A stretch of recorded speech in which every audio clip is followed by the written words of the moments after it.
Every week, you save more at TG&Y, your name brand discount store. Have yourself a TG&Y Christmas with last-minute ladies' gifts like long fleece robes in a variety of styles and colors, $10.99 to $14.99. Ladies or girls warm and soft animal slippers, only $4.88 a pair. And shop TG&Y for a wide array of fragrances like Charlie or Jean Tout Spray Cologne, just $3.99 each. Check this week's circular for over 100 sale items at your TG&Y Family Center. You know, I was going around in circles, too. Knew I wanted to get my wife diamond jewelry for Christmas. But I don't know diamonds. I know toys. Then I went to Zales, the world's largest jeweler. Zales had everything from earrings and pendants to watches and rings.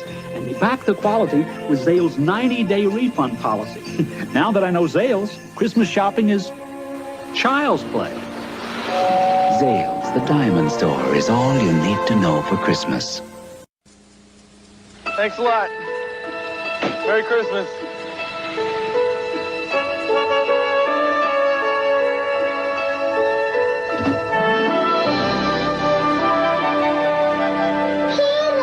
Merry Christmas. Everyone's asleep. I know how to wake them up. Come on, come on.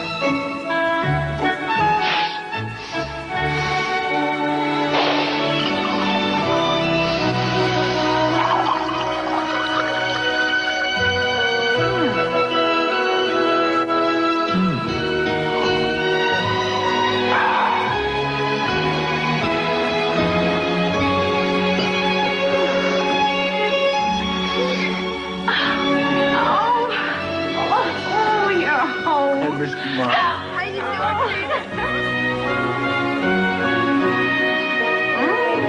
Best wishes for this and all your mornings from Folgers.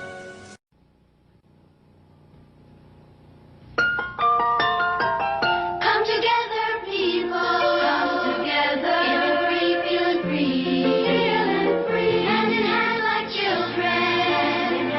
Reaching out, touching you, touching me. Reaching out, touching me. Across the nation. It's a Pepsi generation. Glad to say this holiday we're feeling free. Ebenezer Scrooge! What, Spirit? Gaze upon your future! Oh, Spirit, tell me I didn't buy all those gifts. You did? Oh, it's a nightmare.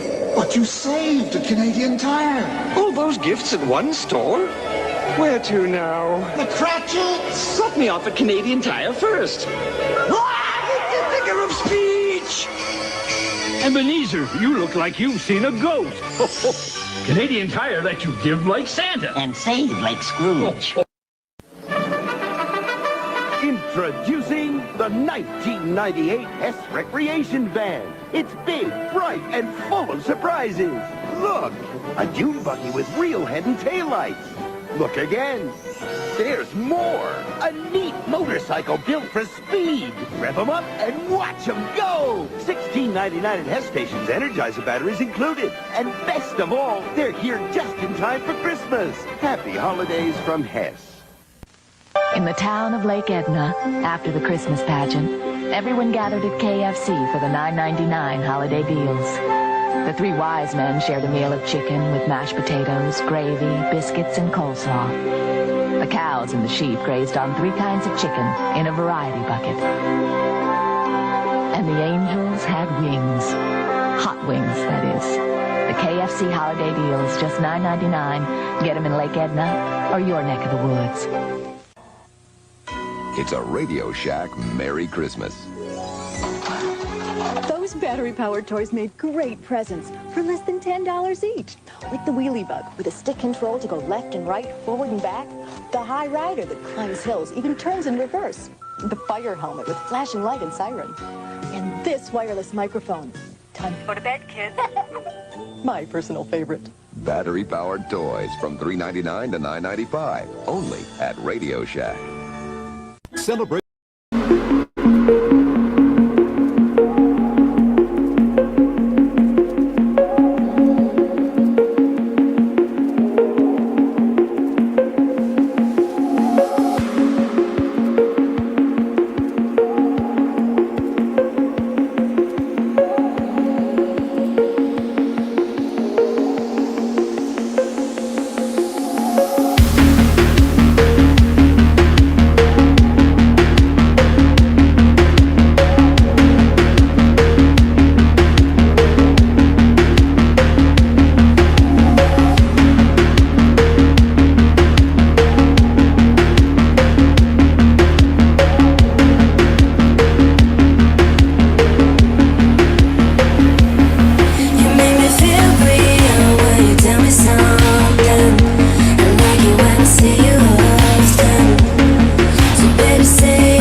about the shoe. The shoe was not the same in the picture in court as the shoe pulled from the evidence bag by Trooper Bukake.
And you mentioned you're at the hospital. There was a sneaker? One? Yes.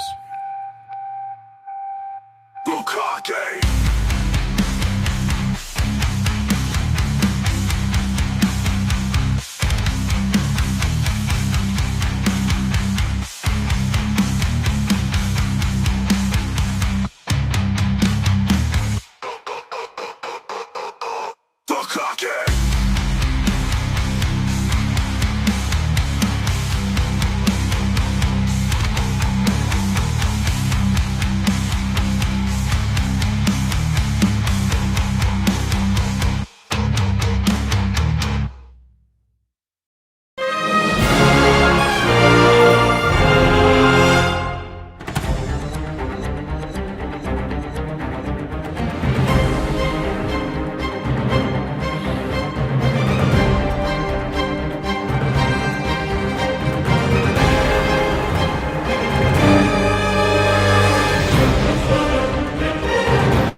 Woo! Good afternoon, my friends. I hope everybody's doing well. Happy Saturday. Man, what a weird last 36 hours, man. Gotta tell you. Oh shit, man. It's great to hang out with you guys. I wasn't even gonna go live. I mean, I was probably gonna go live at some point today, but of course he is. I was probably gonna go live at some point today, but Jess kind of put me on the spot, but and not really. She didn't really. She was just like, "Are you gonna go live?" And I was just like I'm here in my studio. Like, I was like, "Well, why the fuck wouldn't I? I'm already here." So I was like, yeah, I guess I will. So yeah, this is literally the only reason I'm live right now. I've actually it's literally the only reason I'm live right now. I'm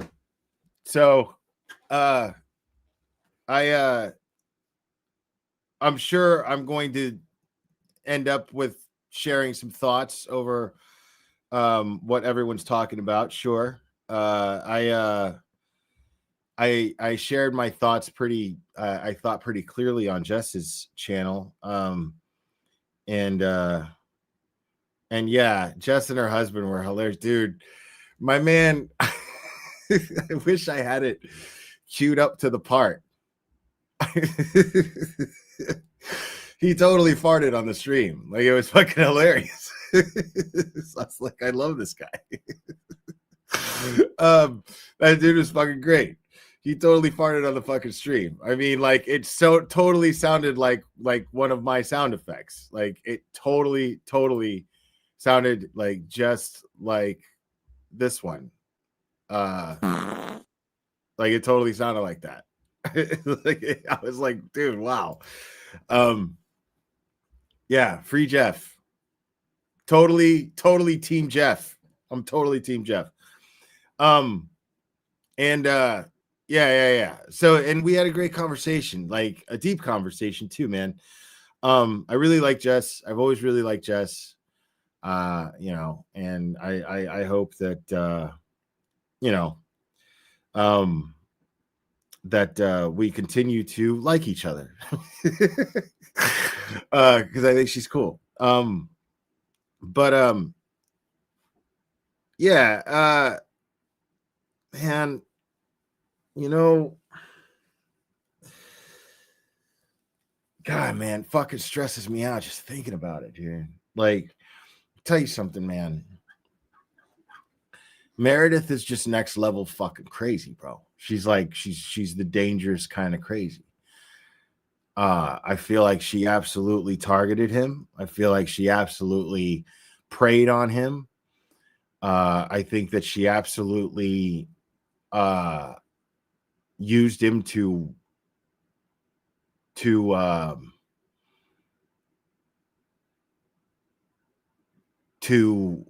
gain an image. I think her plan was to eventually collect enough information to where, like, if he ever decided to, you know, leave her, she would try to use things against him. And it's just that obvious, you know, like, I don't care about the substance. This is the thing is I want you to fully understand where I come from on these things. What happens behind closed doors that's not meant for public eyes and ears, I'm not interested in. I don't want to know. As far as I'm concerned, I don't care what Aiden said. Aiden could sit there and have been recorded saying, I hate the Glare. I think he's a piece of shit. I think he's a fucking douchebag. I hope all the bad things in life happen to him. I'm just pretending to fucking like the guy. Fuck him. Fuck his channel. Blah, blah, blah, blah, blah. I could hear a recording like that. And if it was not meant for my ears, I would not give a fuck. And I would not change a goddamn thing about how I run my channel. That's how seriously I take people's privacy being invaded. I would still treat it as though it didn't happen and as if it weren't even a thing.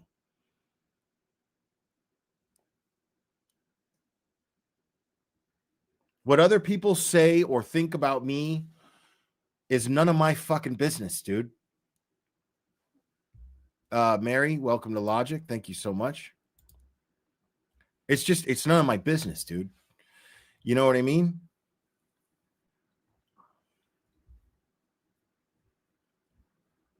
So, you know, when people like, that's why I don't bother to really check DMs for the most part, because half of them are, oh, you should have heard what this person was saying about you. You should go check out this video that somebody was talking about you. You should see this. You should see this tweet, blah, blah, blah, blah, blah. I don't care. I really don't, you know? Like it comes with the territory of being me. It comes with the territory of doing what I do. And so it's all fake. It's not real. It's all virtual. You know? And the fact of the matter is this sucks for Aiden. This woman is not a victim here because her entire interest in Aiden was virtual. She proved this with all of her actions, a consistent timeline of actions that Aiden laid out last night, with receipts. A clear timeline of someone who was calculated and was targeting someone in order to use them and to suck whatever they could out of them. Not necessarily money, but she wanted to matter. She wanted to matter.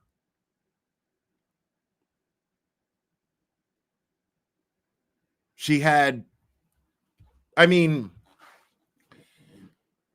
what Meredith O'Neill boils down to, and every action up to this point dictates this.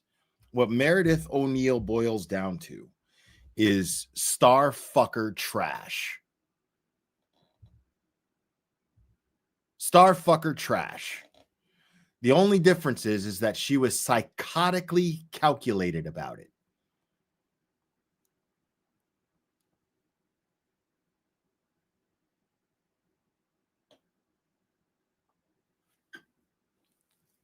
Like there's quite a bit of that. I've seen this in the community quite a bit. It's happened, you know. I mean, it happens, you know. Like I've taken advantage of it. I've rejected people based on this as well. I mean, it kind of goes with the territory. It is what it is. You know what I'm saying? Like I enjoy the company of women. I enjoy making women feel good. I enjoy sharing intimacy with women. I'm a warm-blooded man.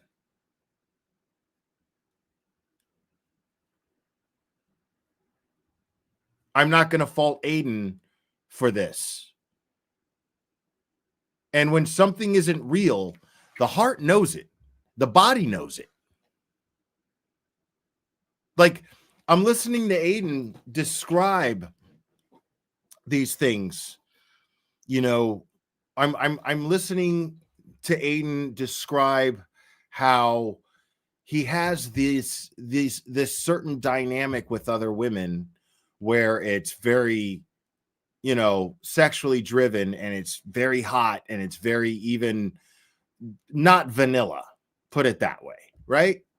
But with her, it just wasn't there. You know what I mean? She trying to force it, and he's going, that's because you can sense that shit. I've learned to hone in on this. This is something that I'm not trying to brag. I'm not trying to brag. I'm telling you the God to honest truth is I've learned to really truly listen to biological fucking chemistry, dude. Like there is a vibe. Like it's like when you kiss somebody, dude. When you kiss somebody and it's just not, you know what I'm saying? It's not clicking. You know, and sometimes you end up fucking anyway, but the sex isn't going to be good. You know what I mean? And you already know it. You just, you know, you're just like, man, for all the wrong reasons, I want this to be a thing. You know, that happens. But then there's times where you kiss somebody and it is literally like a magnet. You can't fucking keep your hands off each other. You can't get close enough to each other. You are just fucking until you are intertwined. You are not, I mean, it's not even, it takes everything that you've got to separate each other and you get lightheaded from it. You know what I'm saying? That shit is biological. That's not psychological. That shit is biological. That shit is chemistry. That shit is energy. It's your energy and their energy, and it is fucking drawn. It is chemistry. It is a thing. It is very, very real. And that's what I listen for. That's what I listen for. That's it. And I am a firm believer in acting on it. I'm an absolute firm believer in acting on it. If two people feel that way about each other, fuck yeah. It's science. It's meant to be. Why not? You know what I'm saying? So technically, is what Aiden did cheating? Okay, sure. Was he being dishonest with her, with Meredith? To me, that's technically cheating. Some people feel, no, unless you actually act on it, physically act on it, it's not cheating. I disagree. I feel like if you're in a relationship with somebody, in a committed relationship with somebody, and you're dishonest with that person about the things that you're doing, you're cheating. You know, I mean, it is what it is. If you can't be completely honest with that person, then what the fuck are you doing with them? At least that's where I'm at now in my mind. Like, if I'm, dude, it takes so much for me to get to a point to where I'm going to be like, this is going to be my person that I'm going to live with. I have 2 non-fucking negotiables, dude. And I mean non-negotiables. 2. Other stuff I can work with. Or I can decide on the spot whether or not it's worth pursuing. If it's something that I want to work with. If it's something I want to be, okay. If it's something I want to overlook and I want to fucking be like, okay, we can manage ourselves around this because I feel like the relationship will be worth it. There are things like that, but I only have 2 absolute non-negotiables now when I engage in a relationship with a woman. And mind you, I haven't been in one in a long time. Is a very exploratory sex life. An open-minded, exploratory sex life where we are like totally like, let's make this as fun as possible at all times. Let's commit to it always being fun. Always. And 2, no fighting. Ever. No fighting. I will not fight. I don't give a fuck what you're sitting there going, well, I don't know. Sometimes couples have to fight. Sometimes couples have to argue and hash it out. No. Nope. Not going to happen. I'm walking away. I'm hanging up the phone. I'm walking away. I'm leaving. I'm not sitting there getting yelled at, yelling at somebody, saying things I'm going to regret, hearing things that that I can't unhear from the person that I love. I'm not doing it. Won't happen ever fucking again. And that is because I have been with too many women and taken them seriously and love them like Meredith. Too many.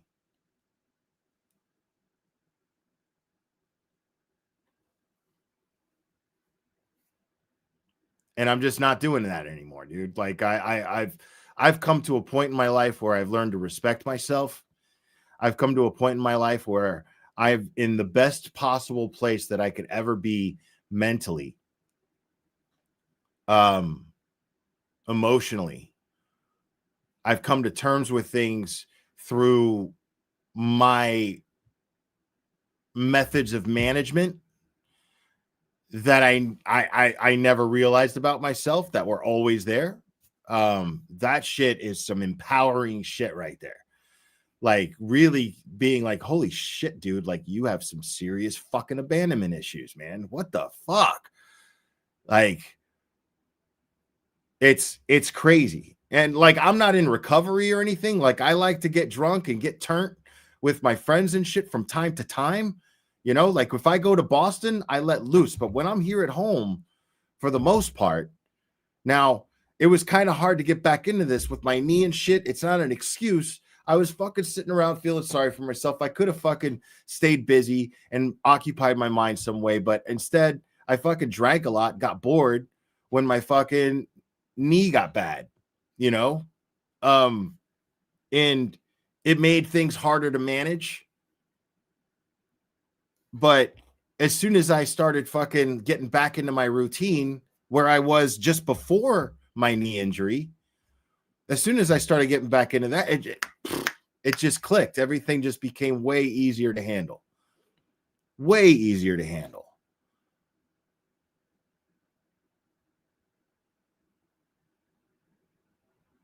And when that happens, when you spend enough time, you know, and I'm talking about before my knee injury, like you spend enough time staying sober, exercising, focusing on things that you're grateful for, like at all times, rather than focusing on things that you were like, fuck, this sucks, or things I want, just focusing on just what I got and being grateful for it. That shit is the most therapeutic shit in the world, because it fucking made me really realize things. Because when you start looking at things from a different perspective, you still remember the other perspective, but you're now seeing that perspective from the perspective you have now, if that makes any sense. And it's fucking eye-opening as shit. And I recommend it to anyone.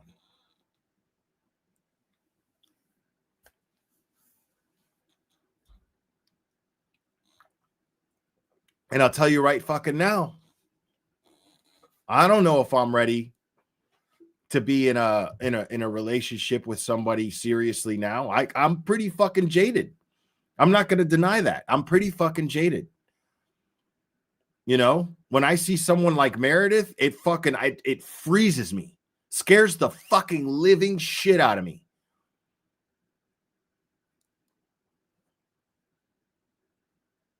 And there was a time it didn't.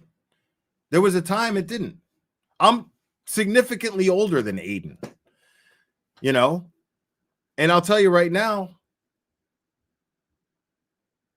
I remember being at a time where it kind of excited me. I didn't realize it. I didn't know it. I didn't know that about myself, but it excited me to be in relationships with women like that, partly because I was just like, no, you're not going to fucking, and that's a self-esteem thing. That was a battle with my own self, why I was fucking putting myself through being with women like that. Now, I don't know if that's the case with Aiden. I'm not saying that is. I'm not even implying it. I don't know. I'm just saying that I can relate to having to be with someone like that and the reasons why you stay with someone like that. I get it. I absolutely get it. Because in theory, you're like, dude, just fucking walk away. Just fucking leave. As soon as you fucking heard about her fucking restraining order against the ex, you should have just fucking walked away. As soon as she started acting that way with your family, dude, you should have just walked away. That's real easy for me or you to say. Sure. Because in theory, of course. But you don't know what it's like to be Aiden and in Aiden's family and the dynamic that he has with his family members, with each individual family member and with his family as a whole. You don't know what it's like to be in a relationship with Meredith. You don't know what she was like every single waking moment with him. You don't know what type of tactics she was doing each and every single, with every little single move, from opening a car door a certain way to fucking how she mentioned certain things in a fucking restaurant and the timing that she has. Who the fuck knows what type of method, what type of formula this woman used to manipulate this man the entire time.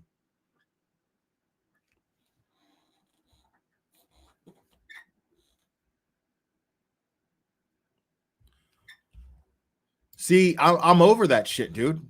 I get it. I totally get that statement. But I'm over that shit. It's not fun to me anymore, dude. I'm too old. Too goddamn fucking old, bro. My dick still works. I still like to fuck, but I don't need that shit anymore. I don't need it I don't need to fuck that bad. I don't. I love it, but I don't need to that bad, dude. I do not need sex that bad. It is not fucking worth it. That's where I'm at my age.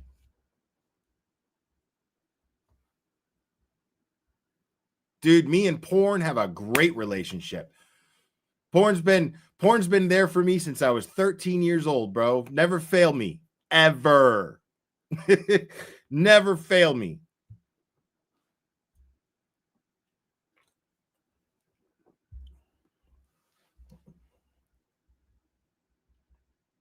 And staying single is fucking awesome. It's fucking awesome, dude.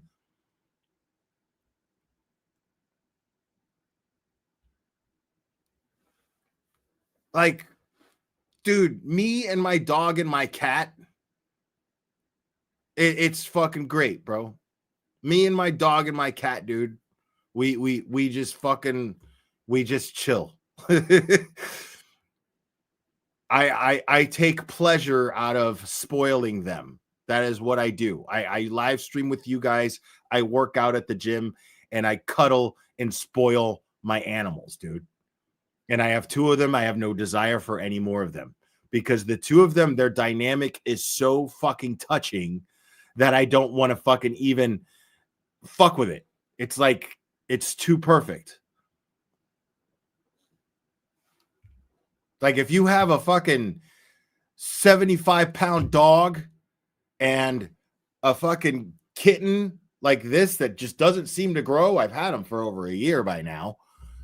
Doesn't seem to grow. And they just fucking, they fucking roughhouse. Drago will stand on his hind legs and fucking whop, whop, whop, whop, whop to fucking Clubber, and Clubber will just raw and put like his whole body in his mouth. And then they cuddle and fall asleep next to each other. Cuddled up with each other, just keeping each other warm. Like I cannot fuck with that dynamic. The 3 of us have a thing that I've never had with any fucking human being in my life.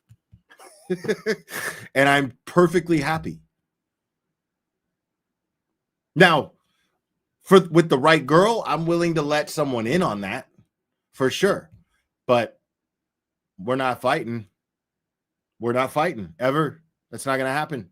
I will end it that easily, that quickly, that easily. And that's the thing, is anybody who gets in a relationship with me is going to have to be in fear of that at all times. So I'm jinxed. I'm jaded. I'm done. It's like the chances of me actually being in a serious relationship ever with those kind of standards, fucking slim to none. I understand that. I'm realistically, but I'm okay with it. I'm absolutely okay with it. And any girl that I hook up with on just a physical level knows what they're getting into right off the bat. I will be absolutely candid and say, listen, this is all I want. And, we can hang out, we could talk, we could be cool, but I am emotionally, it's not there. I'm not doing that. I'm not really capable of that.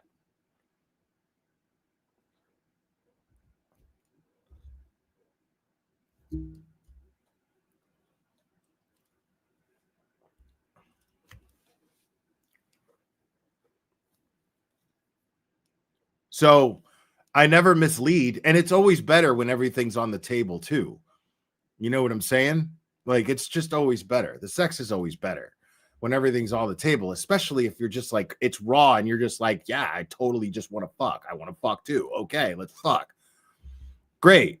It's beautiful. It's great when it's like that. I never understood the whole, the whole doing everything that you have to do to get laid.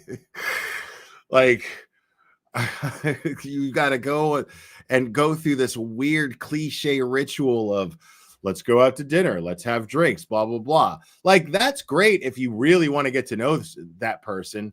But if it's just, you're not interested in, I've never deceived a woman to get her into bed ever in my life. I'm too fucking vain for that shit. Like, I have to know that you want to get with me for the very reasons that I want to get with you. That's it. Just, it's got to be that simple on the table. That's it.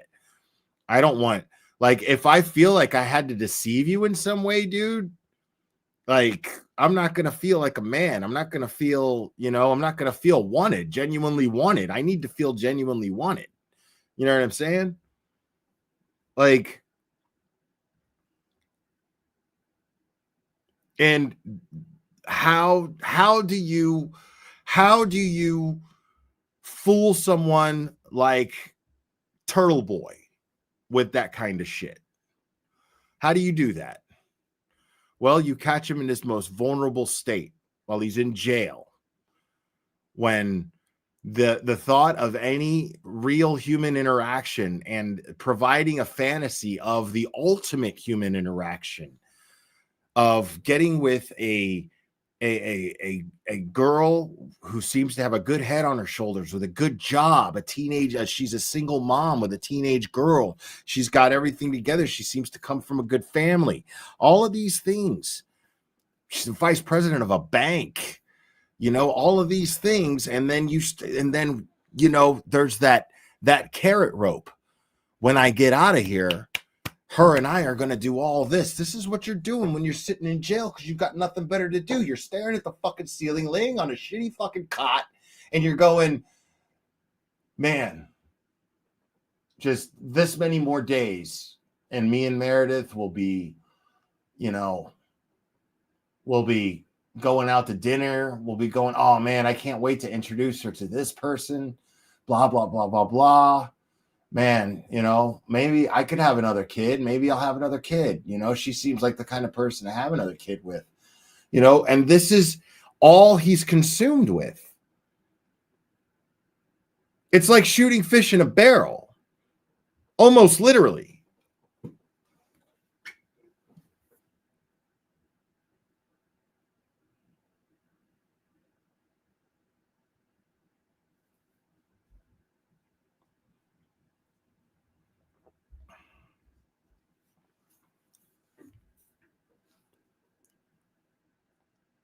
It's so crazy to me, like, how calculated she was about it. Because she knew that he would be the most vulnerable then. She planned this and then recorded conversations with him without his knowledge in order to trap him. And say, now you're stuck with me. You better take me here with you. You better take me there with you. And if you cheat on me, I'm going to make videos of myself crying.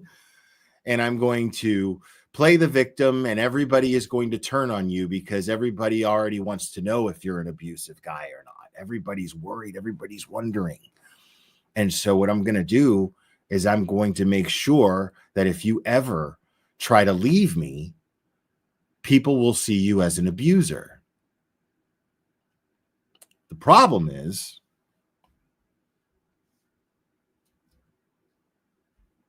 in order to truly and effectively play a victim, you have to actually have been one at some point.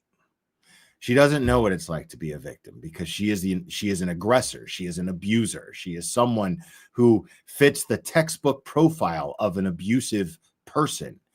She will get you while you're weak. She will find a way to keep you weak, and she will manipulate you into thinking that you're weak. That is the best way to keep someone weak, is to manipulate them into thinking that they're weak. And as they manipulate this person into thinking that they're weak, well, then it just becomes easier to keep control over them. It becomes easier to manipulate things into their own favor. And as she did this, systematically, she was building an arsenal for the day, if the day of yesterday were to ever come. And so she started letting loose all over Twitter, all of these things. And then when that didn't work, she got real desperate and started harassing his ex-wife, because what she wanted was for the live stream to end. What she wanted was for the nightmare of the display of her losing control to end. She wanted it to stop desperately. Desperately. She needed that to stop. So what did she do? She started harassing his ex and his kid's mom, calling the kids home. Textbook.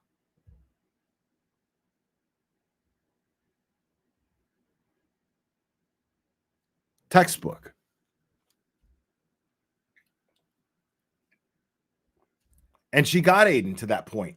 Aiden was like, well, maybe we should just end this. Okay, Meredith, you win. Maybe we should just end this. But Jimmy was like, I know, like, I could fucking practically read Jimmy's mind while he was sitting up there.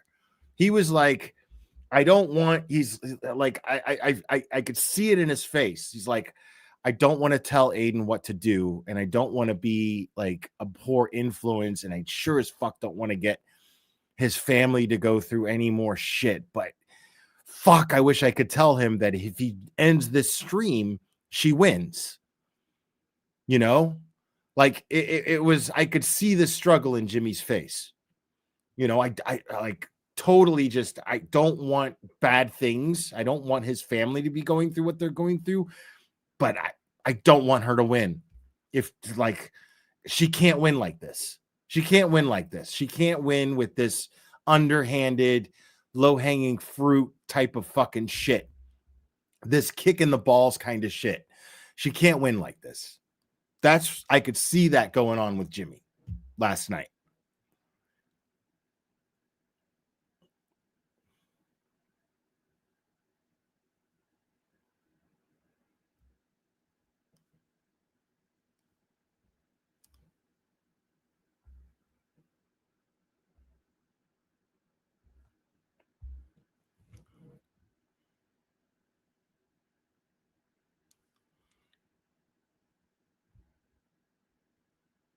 I mean, the whole thing was, I felt like the way that Aiden was describing that shit,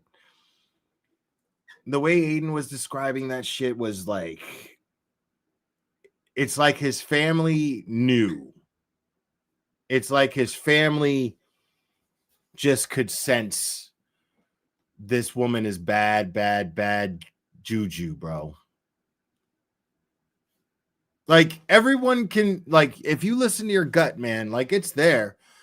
I think Aiden, I think there was always something in his gut that he just chose not to listen to because he felt like, no, this is good. And it's okay for me to have a good thing. You know? I think that's what was going on. But I mean, I feel like everyone felt it in their gut. When I first met Meredith, it was there, but not enough for me to like, that's the thing is that's you also, most people just want to find the best in people. Like if you're one of those people who finds the worst in people immediately, you're probably an asshole. I don't want to be that. You know, I always gave her the benefit of the doubt. And even still, when I finally saw it, and I was just like, oh, there it is. There's that fucking Hanya. Google that if you need to. A Hanya. There's that Hanya. I see it.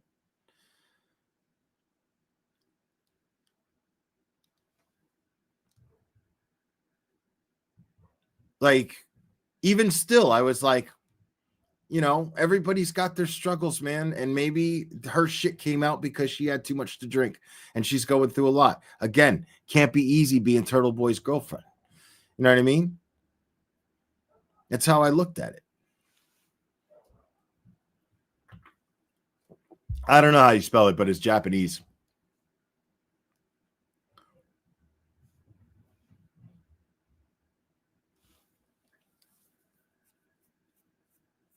I believe it's Japanese. I don't know.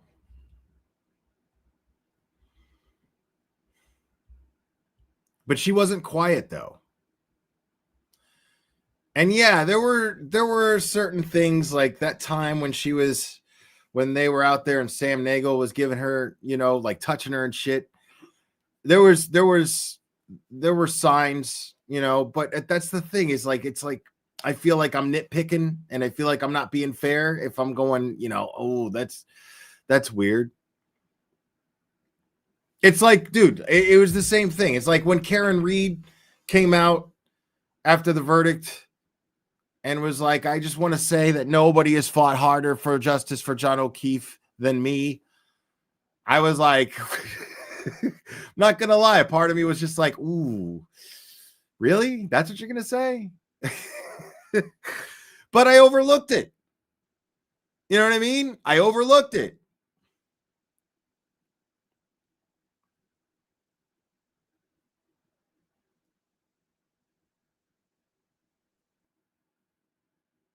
Well, did you ever wonder why it was called Hanya? It's not a Japanese bookstore, bro. Like, might be the name of a Japanese bookstore. Doesn't mean that's what it means.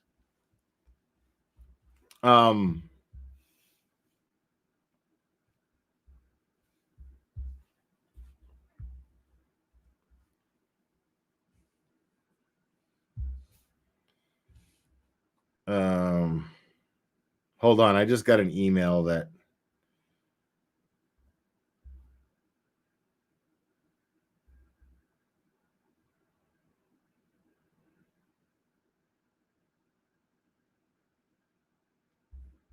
wow.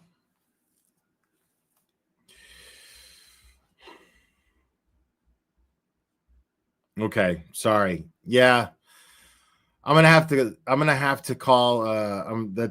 I just got something that I'm gonna talk to Aiden about. Yeah, I think he'll find the information useful. But yeah.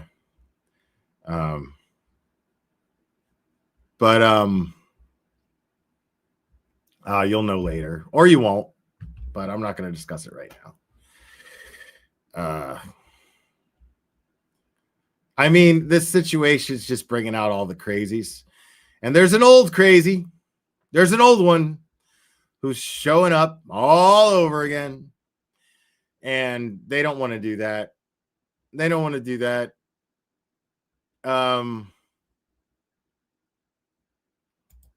Dude, homie, bro. Yeah. Yeah, I actually got to call you. I just got an email, and it reminded me I got to call you, bro. But after I end this, I'll call you about it. Yeah, man. Like, I just don't think this is gonna have the Turtle Boy effect. It is now the Turtle Boy effect. I'm not even calling it the Streisand effect anymore. I'm calling it the Turtle Boy effect because it's constantly happening. It's what I've been seeing consistently happen for the last 2 years. Is somebody tries to fucking hurt this dude and then it just blows up in their face. Like, I want to see that shit in the Urban Dictionary, the Turtle Boy effect. When you when you come out winning every single fucking time, like the Roadrunner. I mean, like in full Roadrunner style. When you come out winning every single time. Full on Roadrunner style, despite all the explosives, despite cliffs falling. Bro, the first time I remember being a little kid and laughing my ass off the first time I saw the one where fucking Roadrunner is standing on the edge of that little fucking of that cliff, standing on the edge, and Wile E. Coyote sawing it so that he falls off, but instead the cliff falls off and the little Roadrunner's just standing while that thing is just sustained in air. I lost my shit. I laughed so hard when I was a kid. That is exactly what happens to Turtle Boy, like constantly. That's fucking like, dude, like in theory, is that footage embarrassing to a man? Sure, of course. But let's break that down for a second. A, my man didn't even know he was being recorded. Okay, keep that in mind when I make this next point. B, he's doing exactly the opposite of what anybody who would make fun of him for that have been accusing him of being for the last 2 years. So I think of that meme, bro, where the guy has got the 2 buttons and he's sweating and he doesn't know what to do. Like, Turtle Boy is an abuser or Turtle Boy's a pussy. Turtle Boy's a pussy for being abused. Which one? Turtle Boy's an abuser or he's a pussy for being abused? I don't know what to do. That's all the trolls right now. That's all the trolls. Because the fact of the matter is, what's up, Nurse Kim? The fact of the matter is if Aiden was the one holding that camera, holding that phone, and Meredith was the one with her pillow in her face, crying, Aiden would be lynched on the internet. Probably on the news too. That's when the mainstream media would probably start talking about how Aiden Carney is. Oh my God. Aiden Carney, we knew it. Vinnie Politan all talking. Oh my God. I mean, that's some pretty compelling footage right there. Aiden, Turtle Boy, Billy Bush. I don't know. That looks pretty nasty there, Aiden. Turtle Boy. Seemed like maybe this grand person that you're making yourself out to be to the whole world. You deserve all this credit for Karen Reed and all that, but you're at the end of the day just a woman-beating piece of shit. All that shit would be going on. All that shit. And you fucking know it. Everybody here fucking knows it.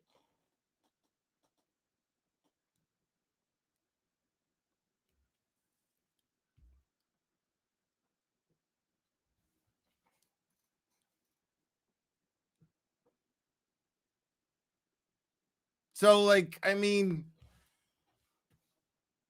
as I said, Aiden's not going to be the one with the red face here, dude.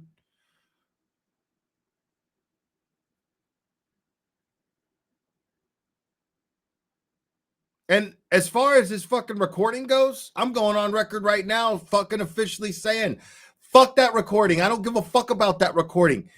Dude, anything that came off of Aiden's devices while he was with Meredith might as well have had Proctor's hands on it. That's the credibility it has. I don't give a fuck what's in Aiden's devices at this point. I don't trust it because Meredith had absolute access to it. None of it has credibility at all. I don't give a fuck. I didn't hear a fucking thing.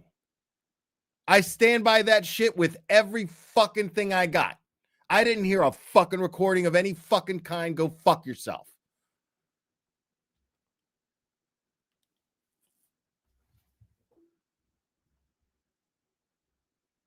Meredith has been the nucleus of all the trouble in this community in the past fucking 3 months. I don't want to hear another fucking thing to fucking, like all these other people, these fucking douchebags from the 6th String channel. Those guys, they just fucking leached onto it and fed off of it. They just grabbed that ball and ran with it. Meredith is the nucleus of all the trouble in this community for the past 3 months. Everyone else is just a douchebag fucking latching onto it.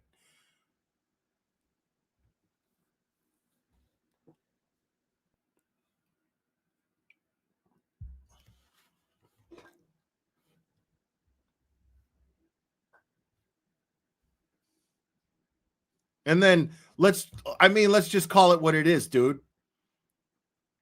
Because Aiden brought the receipts. Let's just call this what it is. Karen Reed was so fucking obsessed with fucking being pissed at Turtle Boy for whatever fucking reason she's pissed at Turtle Boy that she took anybody's fucking word, being Meredith's, and ran with it.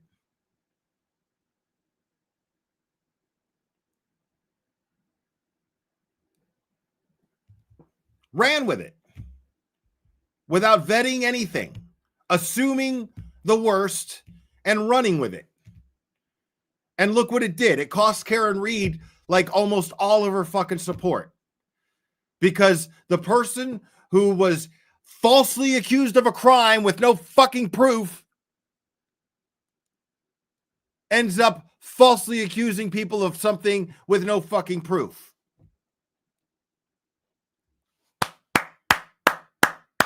Great job. Fantastic. Brilliant.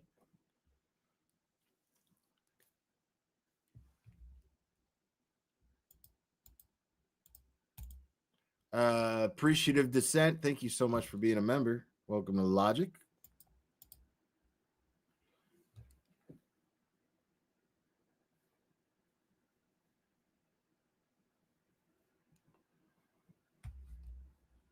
And I love when these dudes come here, bro. Like, I love it. They just love that shit, bro. Like, they can't get enough. They can't get enough. See, that's the other thing about juice. It's magnetic. Okay? It draws the people who don't have any. They're so thirsty for juice that they got to come and try and drink mine. They got to go and try to drink Aiden's. They got to go and try to drink Nurse Kim's. Y'all don't have the stomach for this juice. You don't have it. You don't have it.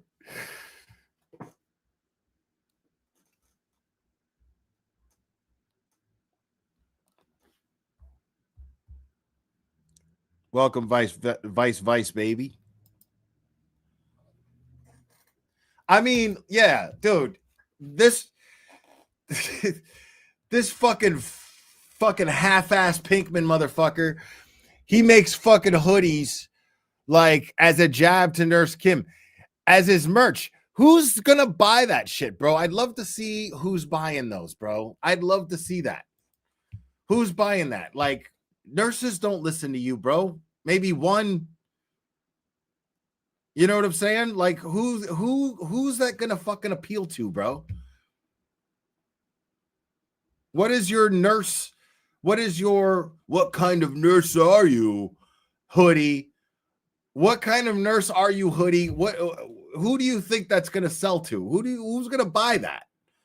Nobody like, that's just you being a fucking homo, bro.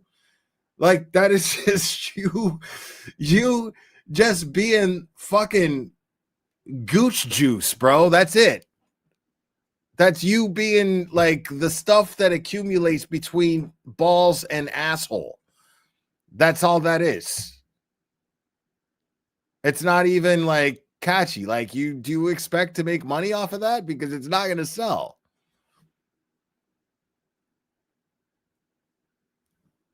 How about like hoodies? I got one for you, dude. Like a hoodie with a fucking with a syringe and a chalk outline and text that says "wasn't me." What about that? Huh? A dull syringe, a chalk outline of a body, and wasn't me. I feel like that would sell like a motherfucker, dude. Like, that shit would fly off the fucking Teespring shelves or wherever the fuck distributor you're using, bro. Like, that shit, man. I mean, I don't know who'd rock that, but but I feel like you got the kind of listeners that feel like that's the kind of thing to show up to work in. Those are the kind of people that listen to you. This turned into a petty stream. I didn't even mean it to. Look at that. 2 for 2, people.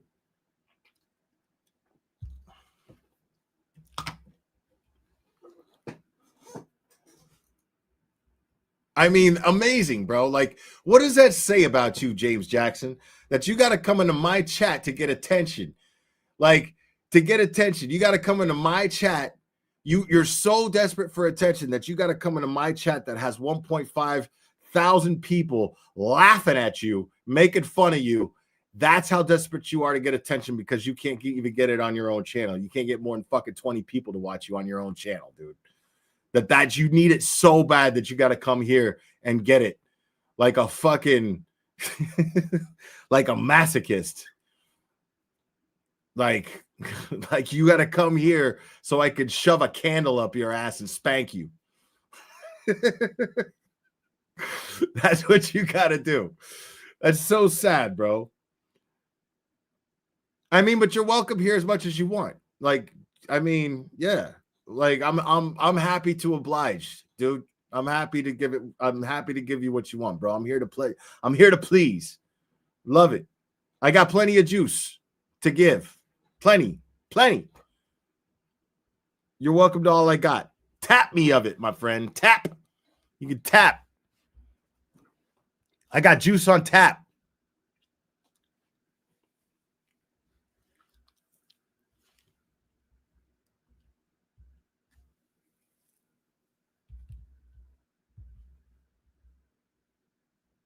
Oh, it's fake James.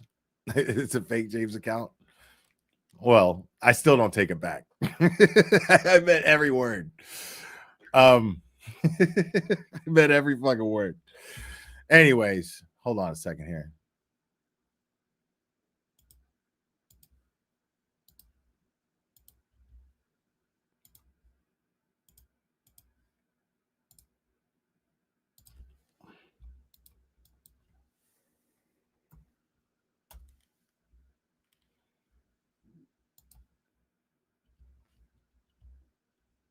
Bro, and I think Aiden is going to lay into Crawford tonight. I can't wait for that shit. I can't wait for that shit. Dude, I really get pleasure off of seeing fucking people drag fucking. Dude, I like Ray from Dallas, like when he gets Crawford, bro, like I just laugh like a fucking maniac, dude. It's the funniest shit in the world, bro. It is just so fucking funny. And when James Jackson, when he's got James Jackson dancing and shit, that shit is the funniest goddamn shit ever. Ray from Dallas is hilarious. So good. All right. Phone lines are open, y'all.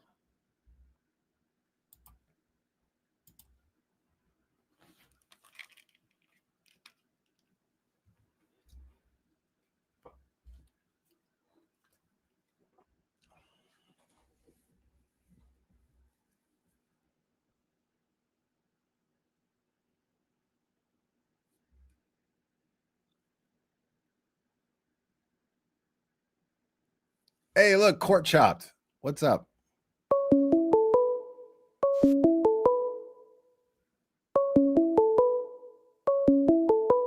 Driving to Rhode Island. Call from Andrea. You're on. Who am I speaking with? Andrea. What's up, Andrea? Or you call me Andrea. Dude, so first of all, this whole thing got based off of a jail relationship. You know, like long distance relationships, and you just want the person so bad no matter what. And like the love is so strong because you can't be together. And that's totally how this got started in the first place. I feel that way right now about us, Andrea. My secret love for you is not that secret, but seriously though, so like it already got started off on the wrong track because I feel like that jail shit is never like my mom has a boyfriend in jail and it's the most unhinged thing ever, and she thinks she's in love with this dude who's like 30 years younger than her. She sends money to him and shit, and like she gave him thousands. She put herself in the hole because of it, and she's been with the guy for like 15 years. Now she's seen him on visitation purposes only and like has no idea what it's like on the real life, but he keeps her around because there's a relationship, plus she gives him money, and like I don't know. I just feel like, first of all, but sorry, that's I know, dude.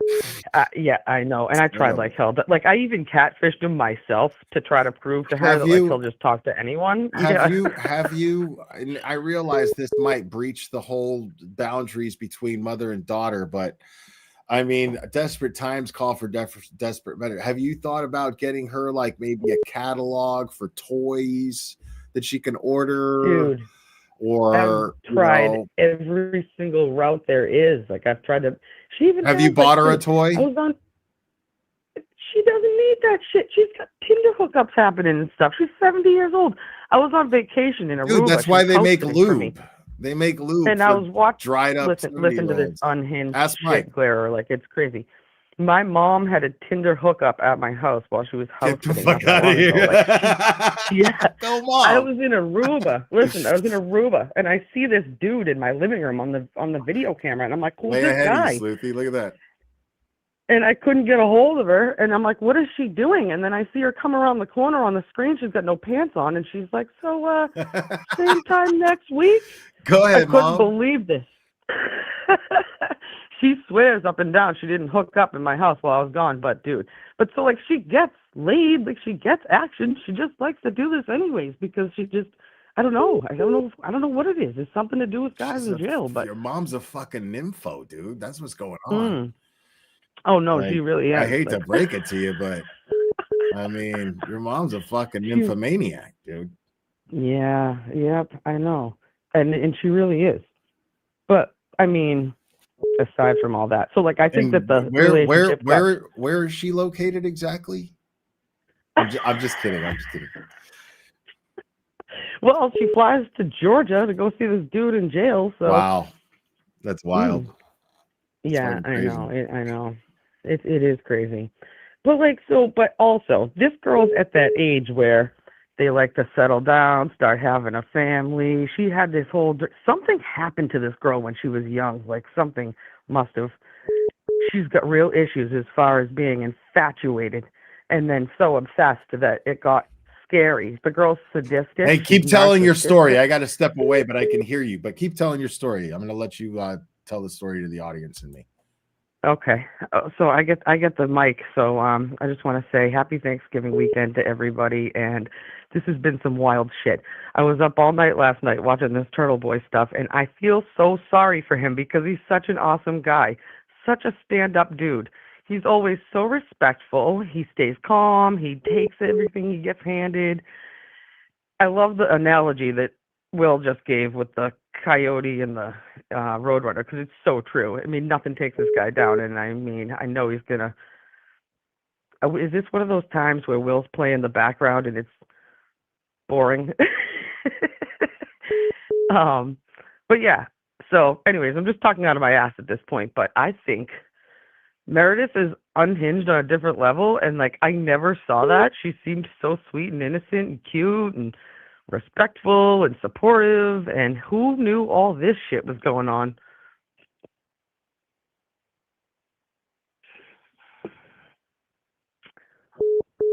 It's sad. I'm sad for Turtle Boy. Yeah, the crazy ones always do, man. The crazy ones always I know. do. I know. Yeah. She's definitely unhinged.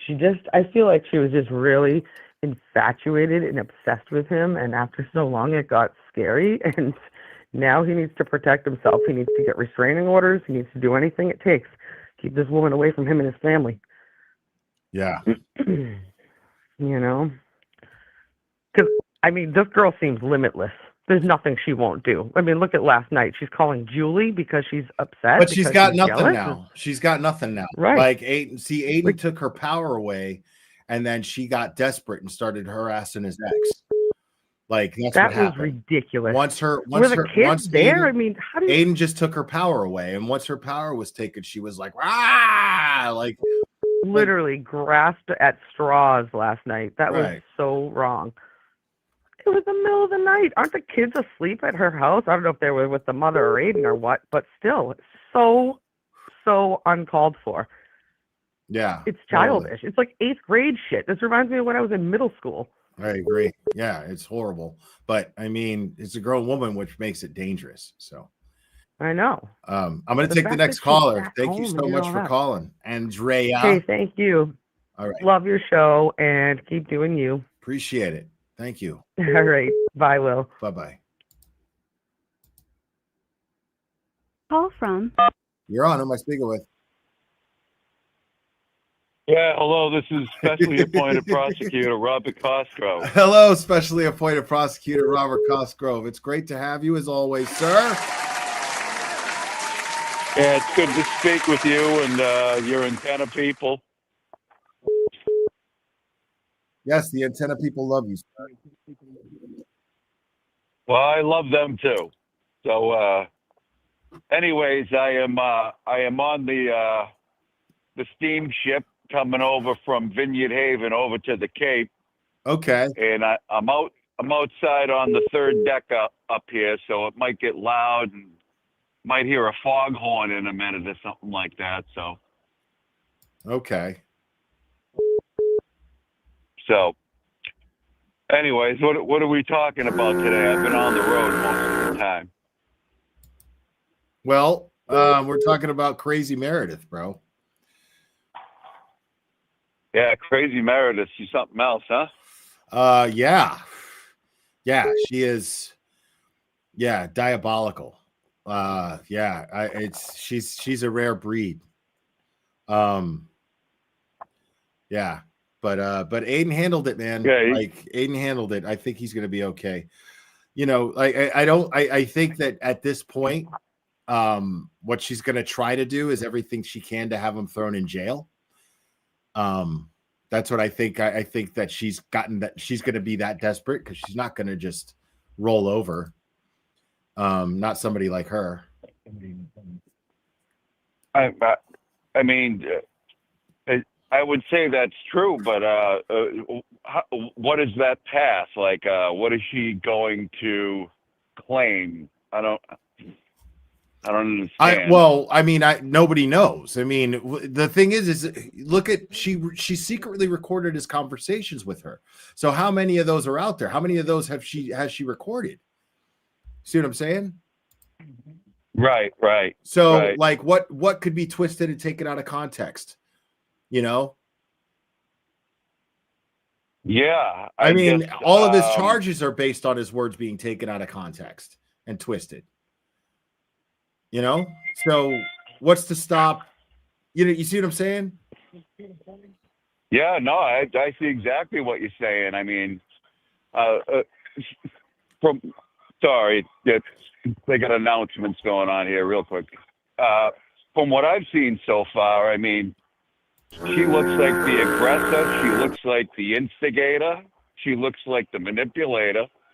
All those things. Evil smiling in the background. Yeah, she's a predator too. She preyed on him while he was in jail.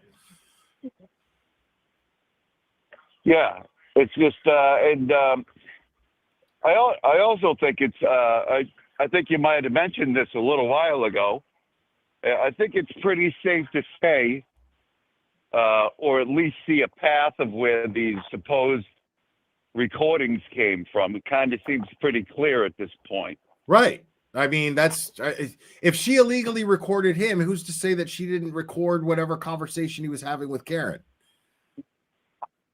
Well, yeah, I don't trust anything that comes from Aiden's devices while he was with Meredith. I just don't trust anything. Well, how could you now? Right. You know, it might as well have had Proctor's hands all over it. Right. In which, worse. He also had possession of all kinds of stuff. So there's a few different players who could have been careful, Kasi, because you might be messing up your own case here. Yeah, well, we know how that's going. Right. We do know how that's going. Yes, absolutely. Yeah. Yeah. I'm speaking independently as a, coming on your presentation and not in the capacity of a specially appointed prosecutor. So yeah, I got that vibe. Yeah, and it's appreciated. Absolutely understood. Yeah. Kind of, not in my day job capacity right now, so we can talk about this in this way. Yeah. The circumstances strained credulity, whatever that means. I totally misused that. Yeah, that's okay. That's about right because I actually know the origins of that term, but whatever. It's from a different thing. It's from a different day. Yeah. So anyways, I mean, everybody's, I thought I was going to see a lot worse stuff. I've been I've been on Twitter too much lately, just going on there and, answering people, Cosby, what about your stupid response? Are you going to say anything? And, what's wrong with you? And, why are you using all these stupid words? And I'm like, I don't know what. Maybe I'm not actually him for one. The prosecutor. I got an interesting comment earlier on YouTube from a live I did yesterday. I actually kind of copy chatted you and got a Google voice number and set it up and had a little live and took a couple phone calls and finally figured out the technical bugs as best I could. But so I wake up to a comment today quite a long one, being like, you know, how could you? You work for the forces of evil. Leave Aiden alone. And usually I take these things as tongue in cheek. Right. This person seemed to be totally bought in to the fact that they were actually speaking to the specially appointed prosecutor Robert Cosgrove. Yes. Robert Cosgrove. Yes. Right. Yes. And I just kind of trolled back, and I'm like, hey, listen, it's my job. I have an ethical obligation to, as the specially appointed prosecutor to see through indictments and seek charges against those who are doing criminal acts, and I'm waiting for a response, but I kind of like to play along sometimes because why not? Well, yeah, of course. Yeah, it's kind of fun. But anyways, it's supposed to be good for you. Right. Yeah, it's amusing sometimes. How many subs are you at now? And then, I want to say 1.3K. That's awesome. Are you monetized yet? I don't know, and I'm not exactly sure how to go about that. But once I get back on the mainland, I'm going to be checking that out. Well, drop your channel in drop your channel link in the chat, and so people can subscribe to you, and then we'll get your watch hours up, and then you can get you monetized, dude. I certainly will. I will do that right after I get off the horn with you, sir. Awesome. Right on. But I'm up here on the ferry. It's about 28 degrees on the. What are you doing on Jimmy? Atlantic. What's that now? What are you doing on Jimmy? What am I doing on Jimmy? He didn't get it. Go ahead. Never mind. It's I know. Right. Yeah. I know. What am I doing on Jimmy? Okay. Yeah, I don't know. My brain's frozen, Will. I'm not, Yeah. In addition to being a man of advanced years, my brain's somewhat frozen up here right now. It's okay. But anyways, it's okay. Maybe I'll figure it out in a couple minutes. And you're be like, forgiven. Oh, okay. You're forgiven, sir. All right. Okay. All right, Will Glera.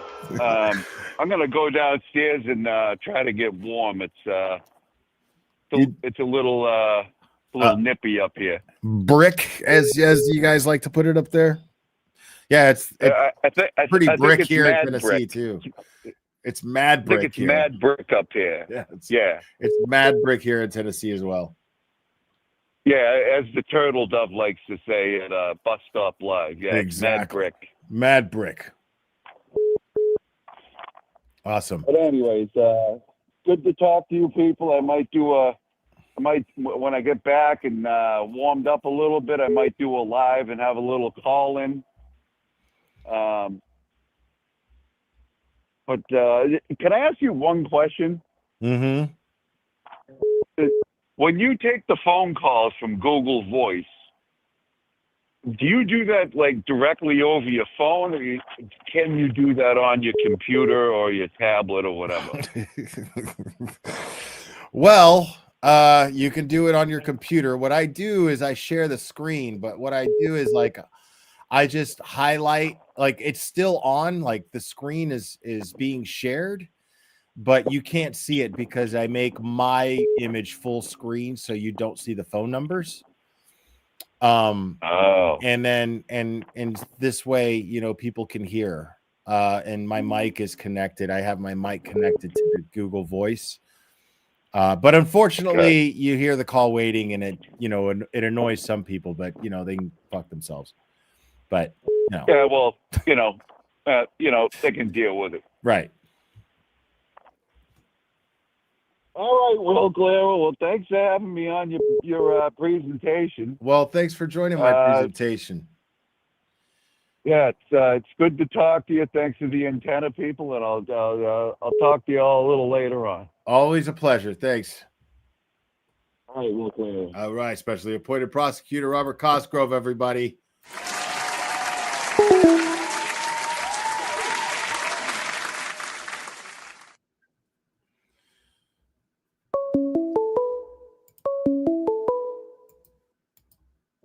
Call from. You're on. Who am I speaking with? Hey, Will. Hey, who's this? My name's Shane. I'm calling from Ontario, Canada. How are you? Doing well. How we doing, Shane? Ontario, Canada. I'm right good. On. Yeah, I'm good. Listen. So I called into James Jackson's presentation about like an hour ago. Okay. And I fucking asked him a question, and I'm going to ask you the same question I asked him. So I said to him, if you were to hypothetically bump into Aiden anywhere in Boston or wherever, would you go up to him and shake his hand, or would you punch him in the face? And he said to me, I wouldn't shake his hand. And I said, well, why wouldn't you? Like, are you an adult? And he said, no, I'd rather punch him in the face. So my question to you is, if you were to bump into James Jackson anywhere, what would you do? It's a little different. But I would I definitely wouldn't just punch somebody in the face. No. But I would not shake his hand. He's somebody really? who at one point I even started to consider a friend. And so his being the douchebag that he is actually cuts a little deep, because like I'm careful about who I consider my friends, and I thought he was a really good-hearted person. But it turns out that he doesn't really have any convictions, and he just doesn't have any self-respect, and he will, not stick up for what's right. At the, he'll sacrifice sticking up for what's right for the sake of kissing JFK's ass. And I don't respect that. And I'm not going to shake someone's hand who I don't respect. I don't want to take too much of your time, but when I saw, I was on like the Twit, and I saw that video of Aiden, when he was like really upset, I don't want to go back. That was heartbreaking, eh? Yeah. I can't believe somebody would put that on the fucking internet. Like, it's fucking heartbreaking. What are we talking about? The videos that Meredith put out? Yeah, of him, like, he was on his, like, he was crying. He was like upset. He was crying. Yeah. Fuck me. Yeah, and to me, I find the blessings in things, man. It's just how I live my life these days. And I find the blessing in things, and the blessing there is it proves who the abuser was. It proves who's not an abuser, who's not of abusive natures. Aiden had a lot to drink that night. That was the night of T-Rex arms, right? Aiden had a lot to drink that night. If Aiden was of someone of an abusive nature, and he was being filmed without his knowledge, which he was being filmed without his knowledge, we would have seen a very different Aiden. We would have seen a violent Aiden. We would not have seen a, please, I'm too scared, please leave me alone, and I don't want to go back to jail. I'm scared of going back to jail. You're threatening to say something, and she's, because she knows that he's innocent of the charges. So by threatening him with something that he is also innocent of is even scarier than being threatened with something that he actually did do. Does that make sense? It does. And that is exactly what was so abusive about what was happening to him. You know what, brother? Listen, I said to James when I was on the phone with him, he said to me, he said, Karen made Turner Boy. And I said to him, do you really think that? And he said, yeah. I said, well, I don't really think that's true, because I didn't even know about Karen Reed until I actually followed you, and then I followed Aiden, right? And I said it's the opposite. I think that Aiden made Karen, because nobody would have known about any of this shit if it wasn't for him. Yeah, I get Karen's perspective on that, but if you're a self-centered person with a lack of gratitude, I mean, it's the truth. She's saying, oh, well, I made Aiden. Well, yeah, Aiden gained popularity through his coverage of Karen Reed, but Karen Reed did not provide that coverage. Karen Reed wanted her story told, and Jimmy made a really, really good point. Who better than someone who picks up where mainstream media is not? They didn't have the guts. Mainstream media was afraid of going easy on a potential cop killer. They were afraid of politics. So they were putting her out to be a villain without actually accusing her and basically fence riding, but leaning towards she's guilty, right? Because people want justice for one who's accused. And that's the same route that mainstream media went. But Aiden was the only one that was like, wait a minute, no. And he's the only one that stepped up for her. And he got Massachusetts behind Karen Reed. He got Massachusetts behind Karen Reed. Karen Reed helped by fighting. Karen Reed absolutely helped her situation by fighting, but it was absolutely Aiden who rallied the troops. He literally rallied them. He had rolling rallies. He literally rallied them and got everyone to back her up. Well, when I look at her on the TV, she looks like a bitch. I mean, she looks like a fucking bitch. The looks that she gave fucking, what's his name, Brennan, you know, in court, and the stuff that she said on the you know, the Dateline stuff. I mean, she looks like she's nice looking. I'd fuck her, but I wouldn't. I don't think I would. But I don't think I would date her. You know what I mean? Like, I don't know. And it's too bad about all this stuff with Meredith and all that stuff. Like, Meredith needs to eat a couple cheeseburgers, firstly. And I don't know. That's just my opinion. Yeah, see, here's my thing. Because fuck the world. You know what I mean? I said this already a couple times. Meredith's not pretty enough for that kind of crazy, to get away with that kind of crazy. She's not pretty enough. You know what I mean? Like Lindsay, she's got the looks to get away with that kind of crazy. And you know what I'm saying? And I'm not saying like it excuses her crazy. I'm saying to get somebody to put up with it for, you know, a good while. You know what I mean? Like that's it's understandable. Like Meredith doesn't have the looks. Stop for a second. You know, if I was to ask if Lindsay Gattani or Gattuni and Meredith were standing like next to each other, and you had to pick one to fuck, who would you pick? Oh, Lindsay, easy. Like, really? Wait, say that again. Who are my choices? Gattuni and Meredith. Yeah, easy Gattuni. Well, what about if I threw Kelly Deaver in there? Oh, Kelly Deaver? No, Gattuni. She's hot. Gattuni. Like, I know she lied and all that shit. Gattuni. But she's no pretty doubt hot. about it. I'll take Gattuni over Deaver any day. Really? Deaver's not hot, man. Like, Well, I got a thing. I like lady cops. I do. Like Detective Benson in the early days was my shit. For real. Yeah. Oh God, I adored her. Okay. What if I threw Nan in there? Dude, listen, you're having way too much fun with this. Okay. Well, the answer's the answer's still Gattuni. It's still Gattuni. Still Gattuni. Yeah, it's still Gattuni. Really? Yeah. Oh, the only reason you're saying that is because you know your pal Aiden like threw up against the fridge. No. Yeah. No, that's not. No, why. I'm thinking you want to do the same thing. No, you don't. Yeah, well, the thing is, dude, when you've got my juice, you can already sense it. You know what I'm saying? I don't need to know what Aiden and her, like, I could look at her and go, that's the kind of chick you could throw up against the fridge. How do you think Aiden knew to throw up against the fridge? You think she told him to? He knew to do it.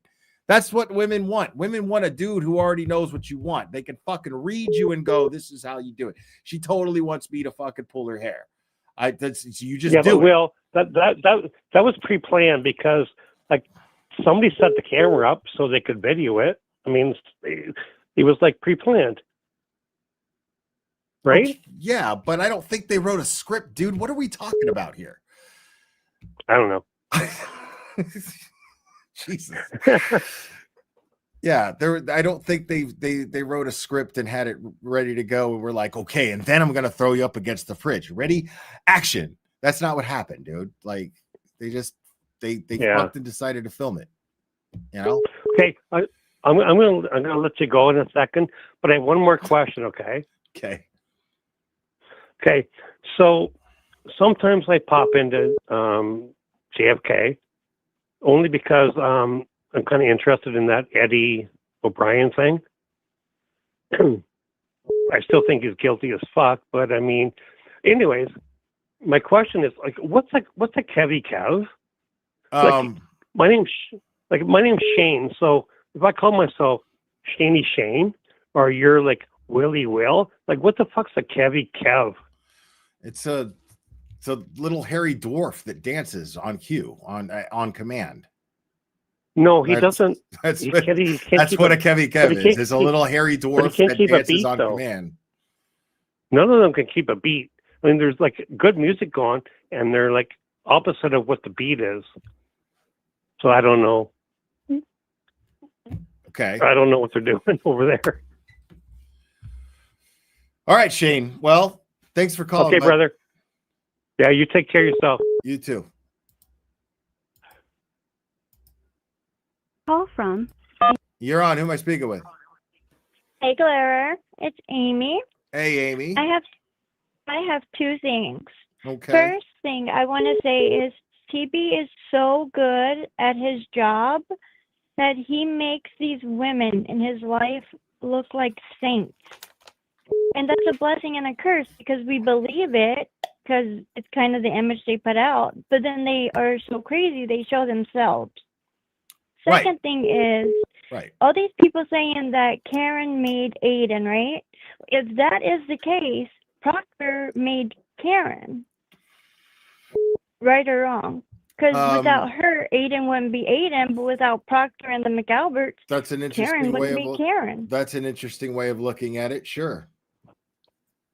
Okay, that's all I wanted to say. Thank you guys for supporting TB, and we're all here supporting him too.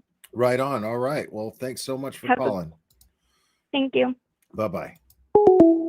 She was sweet.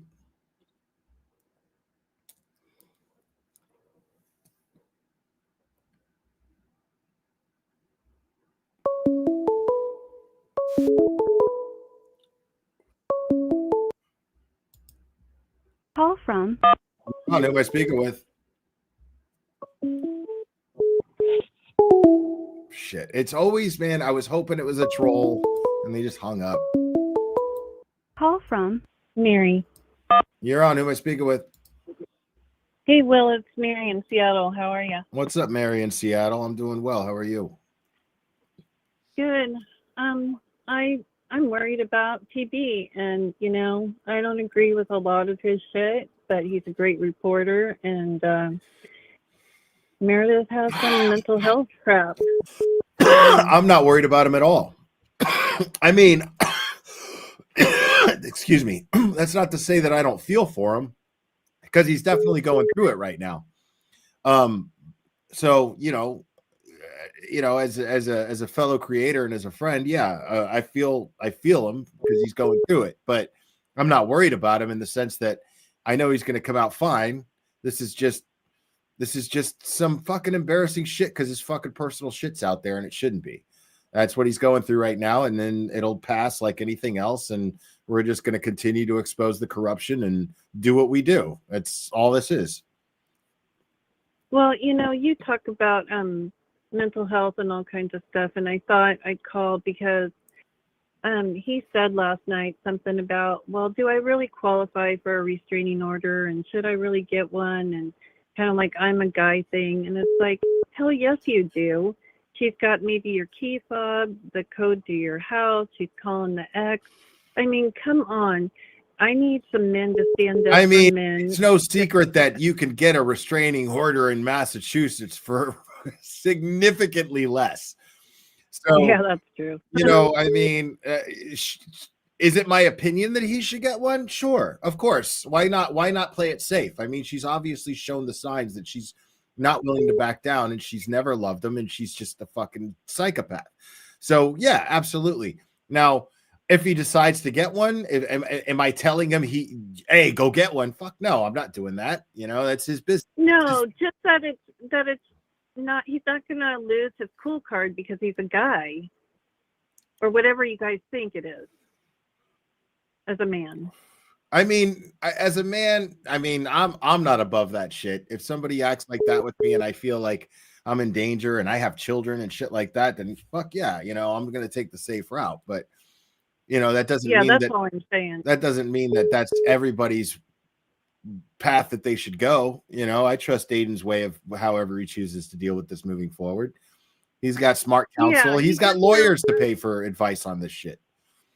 Yeah, and it kind of sounded like he hadn't told him yet or something. I don't know.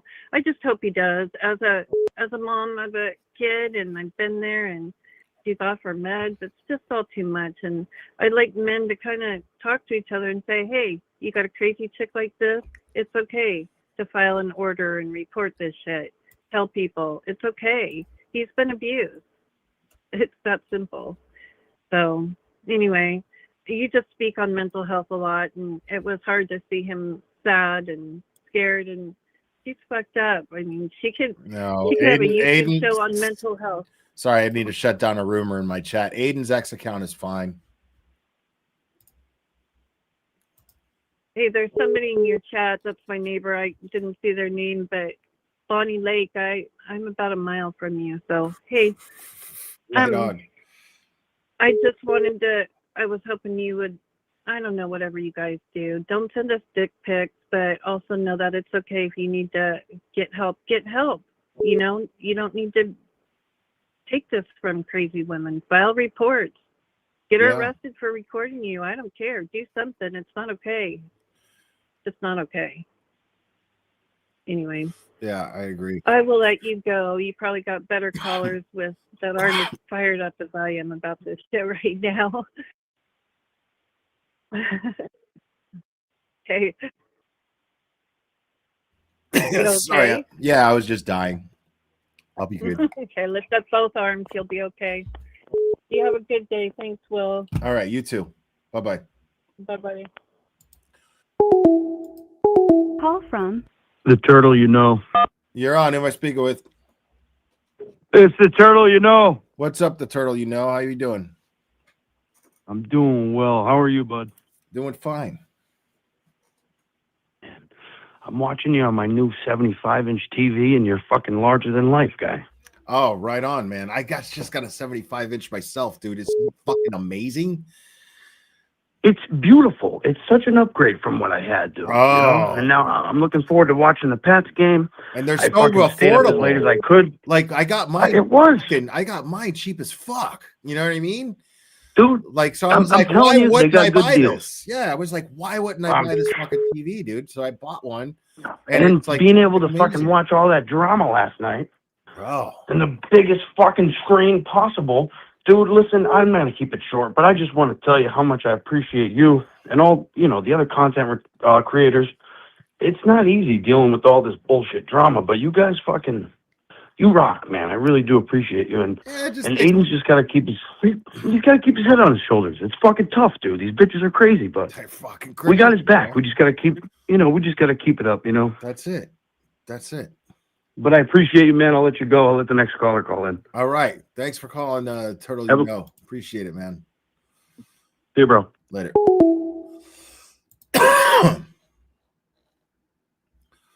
Yeah, 75-inch screen. You better believe that shit. Oh, another troll. Call from The next caller. You're on. Who am I speaking with? This is Pierre. Hi, Pierre. Turn me down in the background there so I can hear you. All right.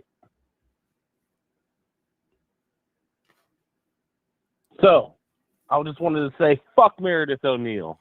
Okay, right on. And I want to tell everyone, stop their donations to Karen Reed until she speaks out and distance herself from Meredith, because what she's done is absolutely disgusting to a guy who saved Karen's freedom. And that she's even connected to Aiden still, or to Meredith, it's absolutely insane. Yeah, I feel like Karen could do for some PR. I think this cleanup. would give her a little bit of redemption, right? If she came out and spoke on it and distanced herself, because she could do with some what Aiden PR, did and you guys cleanup, did yeah. for Karen is absolutely, you can't put a number or price on it. It's just sad that Meredith is trying to ruin Aiden's name and the hard work you guys put in. Anyways, I'll let you go. Have a good day. All right, thanks for calling, man. Yeah, Karen could definitely do with some PR damage control right now. Call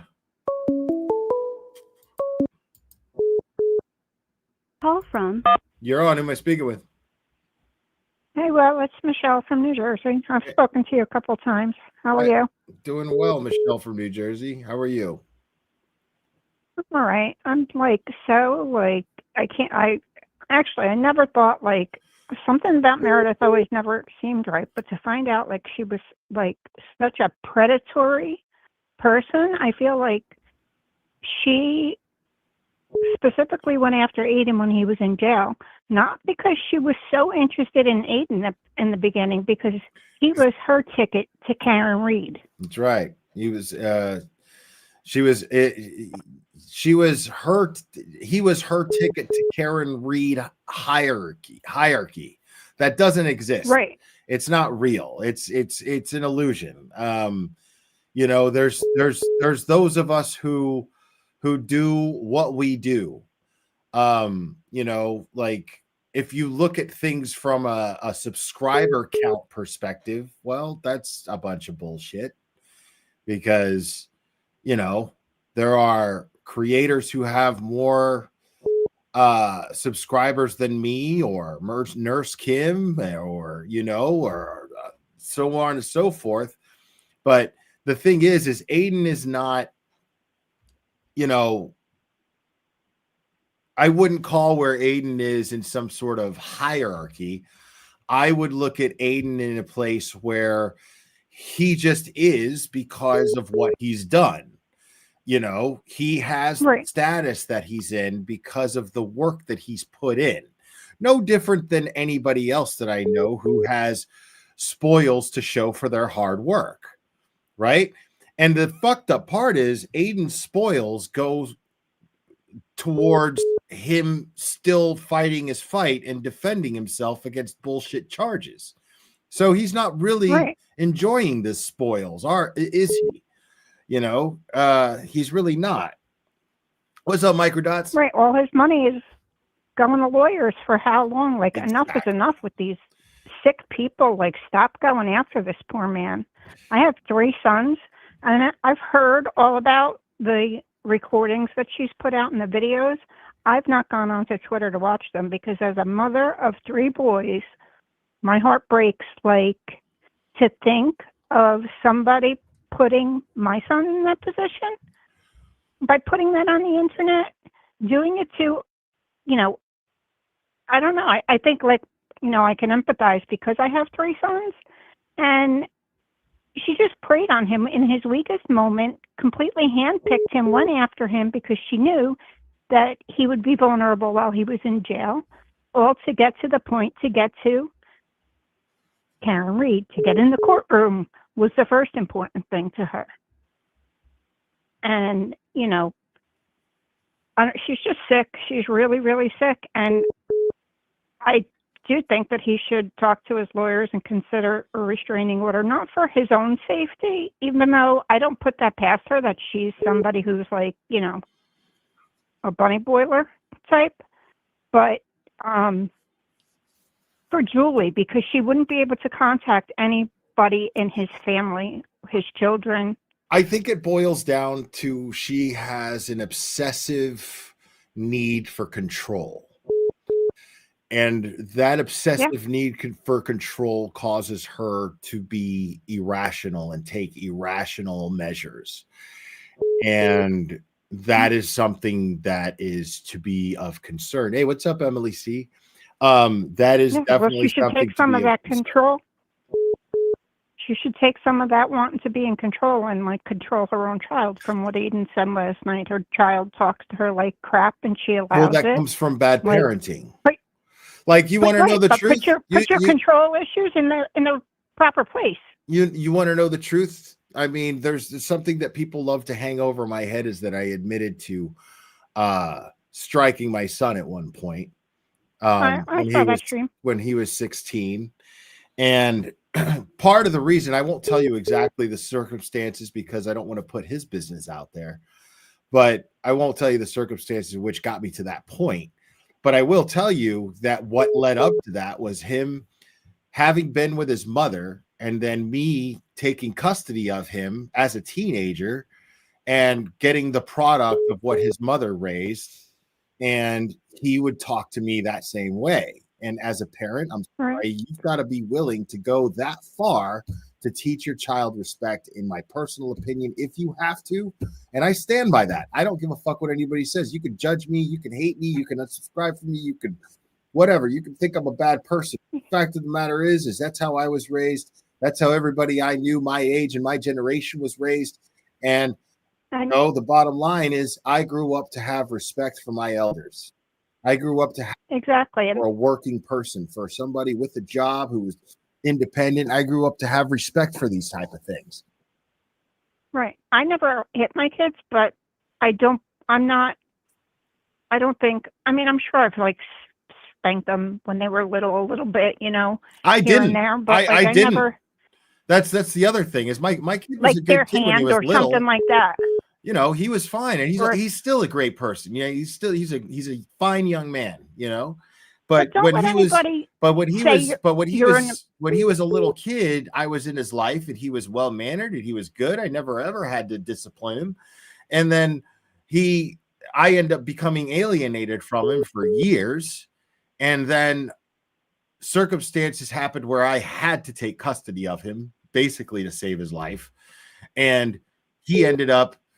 He was angry, and he all kinds of things. These are the things that I meant by saying that he had special needs that I could not provide for him. He had things that he needed for me to be able to provide for him, to be able to cater to those things that caused him to behave the way that he was behaving. Right.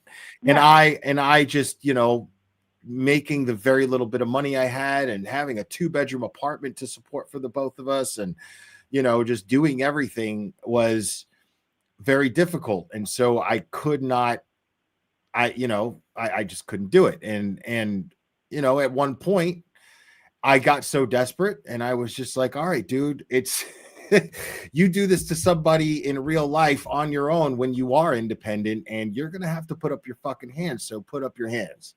You know, that's how I handled that situation. Don't let the trolls troll you about being an abuser, because you know what? I guarantee you every one of them that said it has put their hands on their kids. And there's a difference between discipline, trying to teach your child something, and abuse. I completely agree. Okay? When I was a kid, I got the shit beat out of me. I got kicked with a steel toe boot. Man, Like, I got hit my with nose anything broken, my finger that was broken. within reach to hit me with. Anything, dude. I've been hit with phones. I've been hit with fucking spatulas. I've been hit with dude, and a wooden spoon, whatever the fuck was in reach, Right. I got hit with. Yeah, both my parents were drug addicts growing up. So like, my father went on his coke binges. Like he would snap. And the night before my junior prom, I went with a black eye, a broken nose, a broken finger. Like, so it pisses me off when these assholes, especially like Kate Peter, starts like saying shit about abuse. Bitch, you neglected your kids, and Yeah, somebody just Lord mentioned. knows what somebody, you did to your children, that you actually lost them. Somebody just mentioned chancla. That's Hispanic, man. Like everybody knows what a chancletazo is, dude. Everybody who grew up in a Hispanic household, I don't give a fuck who you are, knows what a chancletazo is and got one, at least one. Like that's what happens. That is, chancleta means slipper or sandal. Slipper. Yeah, Yeah. it means slipper or sandal, and you fucking got it with that shit, dude. My mom was Thrown from fucking across the room. my grandmother, my mom, they were fucking surgical with that shit, dude. Yeah. I Yeah. grew up in a little apartment in Hoboken, in the city, in Hoboken, New Jersey. And you get the shoe, my mother's high heel, Yeah, bro. from the one side of the apartment to the other. Yeah. But that's why it pisses me off.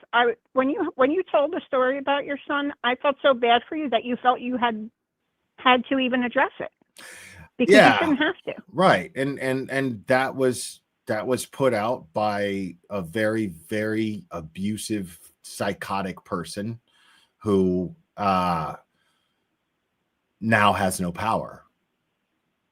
Yeah. So Just a bit of advice for women, like, go out and live in the real world and like stop all this internet trolling bullshit, being obsessed over people, all that shit, and like live a real life. Let people live. yeah, I don't agreed. Yeah, like what is your fucking problem? Like here's Leave the thing. Aiden alone. Here's the thing. This is how I know Meredith targeted Aiden and was completely full of shit in her little fucking letter, and that why I say that's a fucking sales pitch. Because it was very eloquent. Excuse me. It was very eloquently written, and it was very graceful. It was very she was very delicate. She was very sweet. She was very vulnerable. She was very all of these things. Very Right, but that's what very makes her so graceful. predatory. Now listen, yeah, this is what makes her very predatory. This is how you know she's predatory, because where's all that grace in the breakup? Because the Right. same grace that you had in getting with that person should be in the breakup too. Somebody doesn't want you anymore, have some self-respect and some grace, and you walk away. You say, hey, fuck them, their loss. You don't fucking go after them and attack the people around them and go and act like a goddamn hurricane. That's not what you do. It's insane, and I don't know. I feel like, you know, at a younger age, we all had those kind of like crazy instincts, but like, you're not 20, 25 anymore. You're older. Grow up. Like, ground yourself. Right. Yeah. Yeah. It's like, Find something, dude.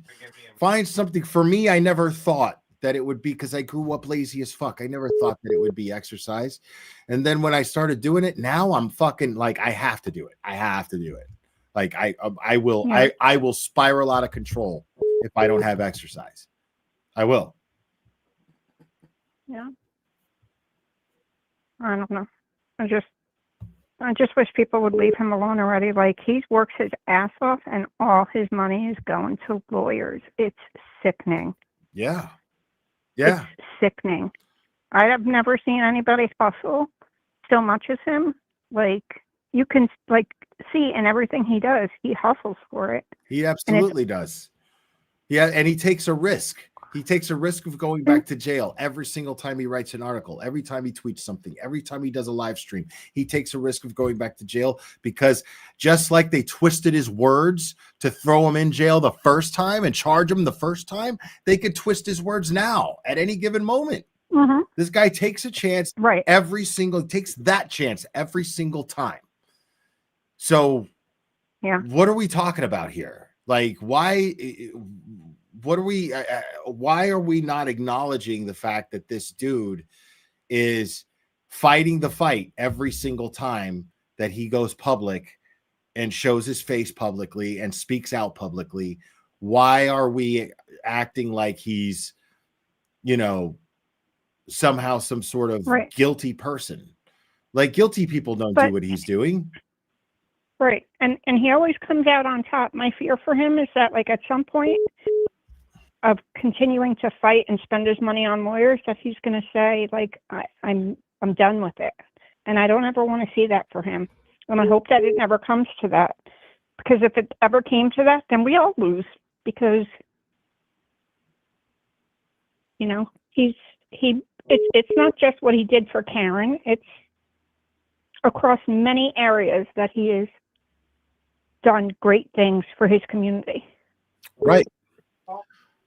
Yeah, I mean, the community and loves him. And he entertains us. Yeah, like that's how you sell it. That's how you sell it.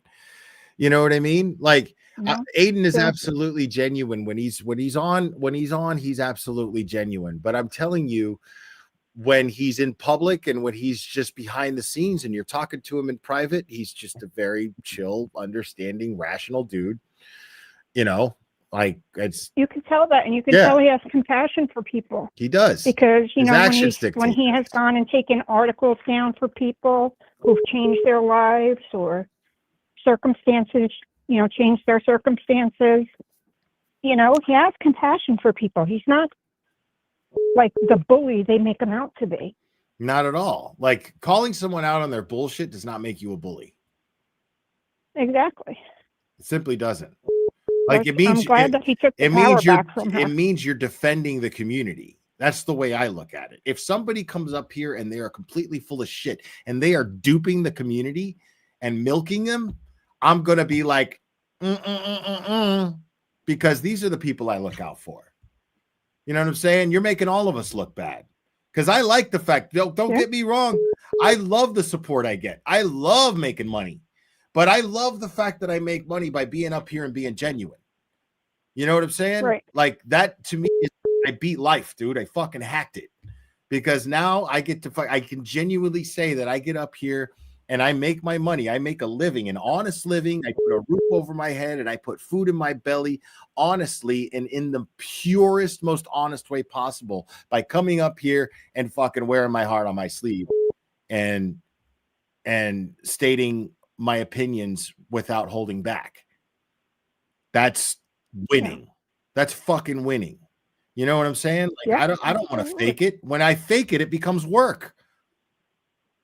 Right. And that's, I mean, the people that have separated in this whole chaos of the movement, like, leave them be to the side, because they weren't worth it in the first place. Right. Who are the real ones that were there to raise the money for Karen? That's why when I lose subs for being real up here, I'm like, good riddance.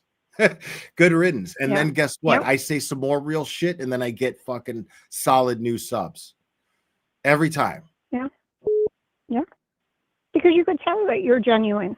Like, I always knew that you, Nurse Kim, TB, I am not really a big Jeff Machado fan, but yeah, I mean, stand behind her because I believe that she's doing, she's a good friend to Turtle Boy and whatever, but I'm not really crazy about her content, but I also find her to be a real person, but I just don't particularly like her content. That's all.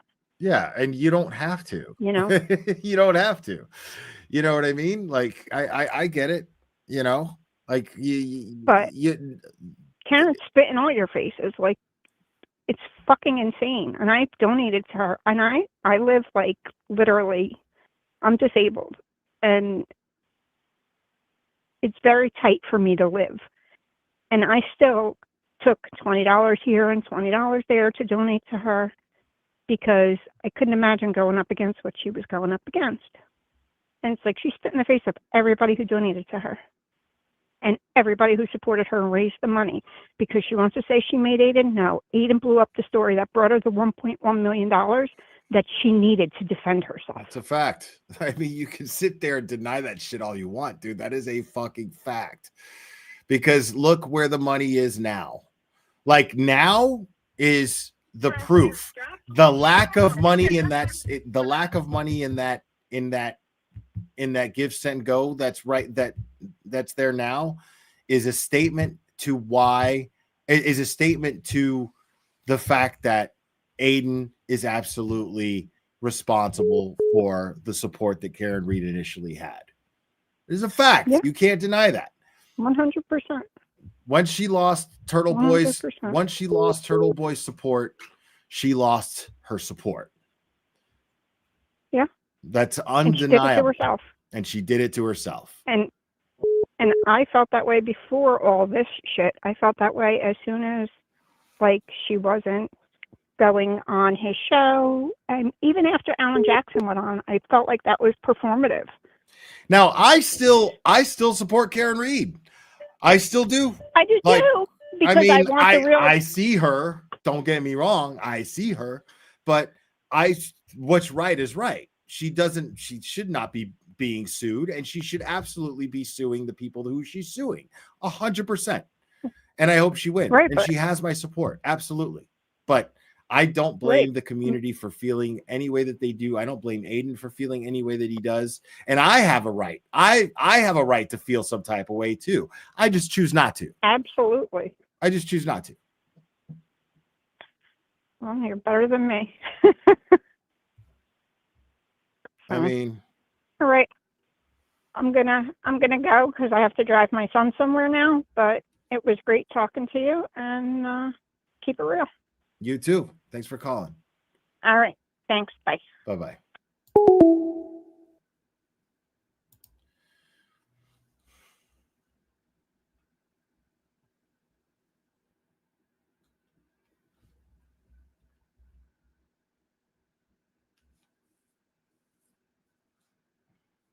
I mean, yes, I support Karen Reed, but I support this community first and foremost.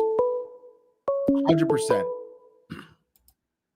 Call from CC. You're on. Who am I speaking with? Hi, Clara. This is CC. I've talked to you just a couple of times during the trials and stuff. I just want to say thank you for everything you've done. And not only you, but Jimmy and Nurse Kim and Turtle Boy and everybody that worked their butts off trying to raise funds for Karen and helping her. And I understand she's been through a traumatic thing, very traumatic thing, and takes time to get over it. But then all this bullshit between people and the rifts and stuff that started a long time ago. I mean, I started following this case because of Tom CPU. And he was the first person I saw stand out in the freezing cold in front of a hearing one time. And I'm a law tuber person, follower. And nobody was covering the case, except for Melanie was the only attorney. And I had started watching her. And she was just starting out and covering just the hearings and things. And I was so happy when everybody else came aboard, Emily and Runkle and Rob and Bob Motter and all of them, and because I enjoy listening to the lawyers explain, the different rulings and stuff in the court. For sure. And what really it all means, because it just has always interested me. And but I was following all you guys, the local people and people that were covering it, and just Melanie at first. And how they didn't find her not guilty in the first trial, I'll never understand. It was so obvious. I understand.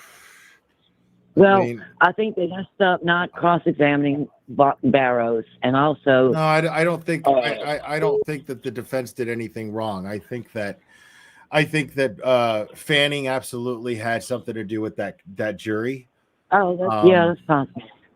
I mean, they had the jury. They had the jury. I mean, they were specifically told to dismiss the doubt and consider them to be distractors, and nobody had the balls to think for themselves.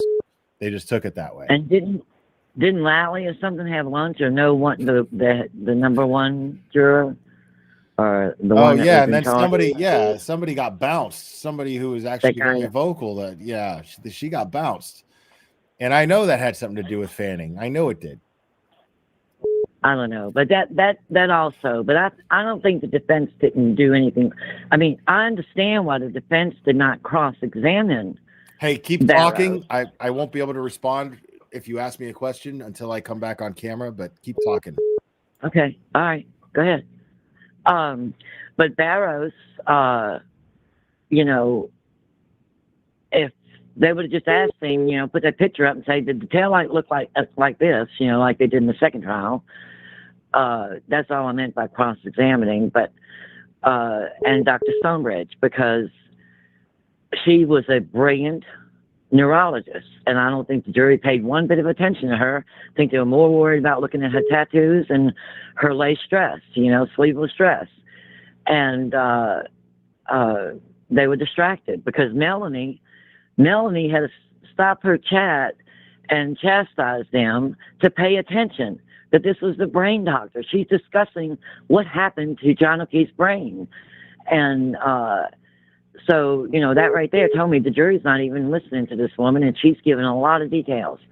I come away from the first trial just like, there's no way they can find her guilty.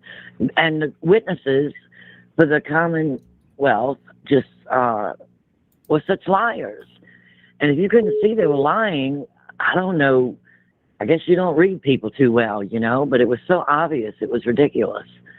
And nobody's story added up. And I appreciate Samantha from I Don't Belong Here and a Loophole Lawyer and those that are still trying to figure out different things. And Emily C., you know, her and Loophole Lawyer doing things together, trying to analyze and still talk about important points of the trial that other people, you know, have not discussed much of. And there's so much stuff that you can, you know, that they're bringing out about how much lying went on by these people. And I know most of the attorneys say that perjury is really hard to prove and they don't do it a lot. But it's so much of it, it's ridiculous. And I mean, I don't think it was hard to prove that Kelly Dever perjured herself.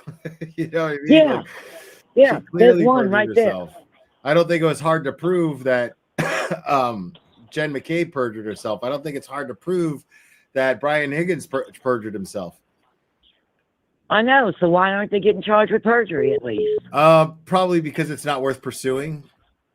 You know. Well, they sure don't mind pursuing Turtle Boy for any possible thing they think they can get him on. Well, and I got faith in this Adam. The phone bullshit. I got faith in this Adam Deitch character, man. I think that he's at least that's his selling point is that he's basically implying that once he's in office, he's going to start holding people accountable and start passing out indictments. That's his. I hope you're right on that. That's the implication there. But at the very least, I mean, he's at least seems like an honest DA. So, yeah, I want to see this guy get voted in. I hope you're right on that. I really do. And, you know, because it is so disturbing to us as American citizens to watch what this justice system is doing to some people, you know, and it seems to I know it happens all over the country. And I know a lot of people, I mean, that's why they got the whole Innocence Project going now. And it's probably happened to a lot of people in the past that are maybe still sitting in jail unjustly, you know. And, but this is like so blatant. It is ridiculous, you know. And, I just want to thank all of y'all for everything you've done. And my heart breaks for Turtle Boy. And, you know, I just, everybody, I mean, even Tom CPU, and you know from the beginning, when y'all were invited to that dinner, a lot of people in Canton that were boots on the ground got all upset, and everybody was mad at each other, and all this rift started back then, you know, a lot of stuff. And then it's just been one thing after another, it seems like, since the trial's been over. And it really, really is disheartening. I mean, it breaks my heart.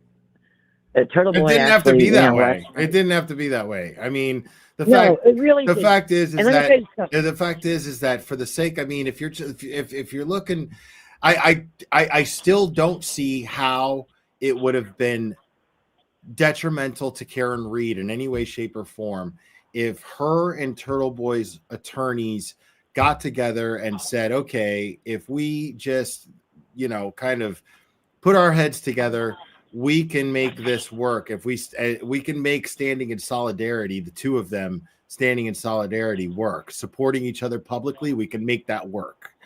You know, like I just don't see why that couldn't have been worked out, you know? And it seems like it was all Karen that just didn't want that to happen, you know? Like it's how it comes off, you know? Like for some reason Karen had this weird fucking obsession with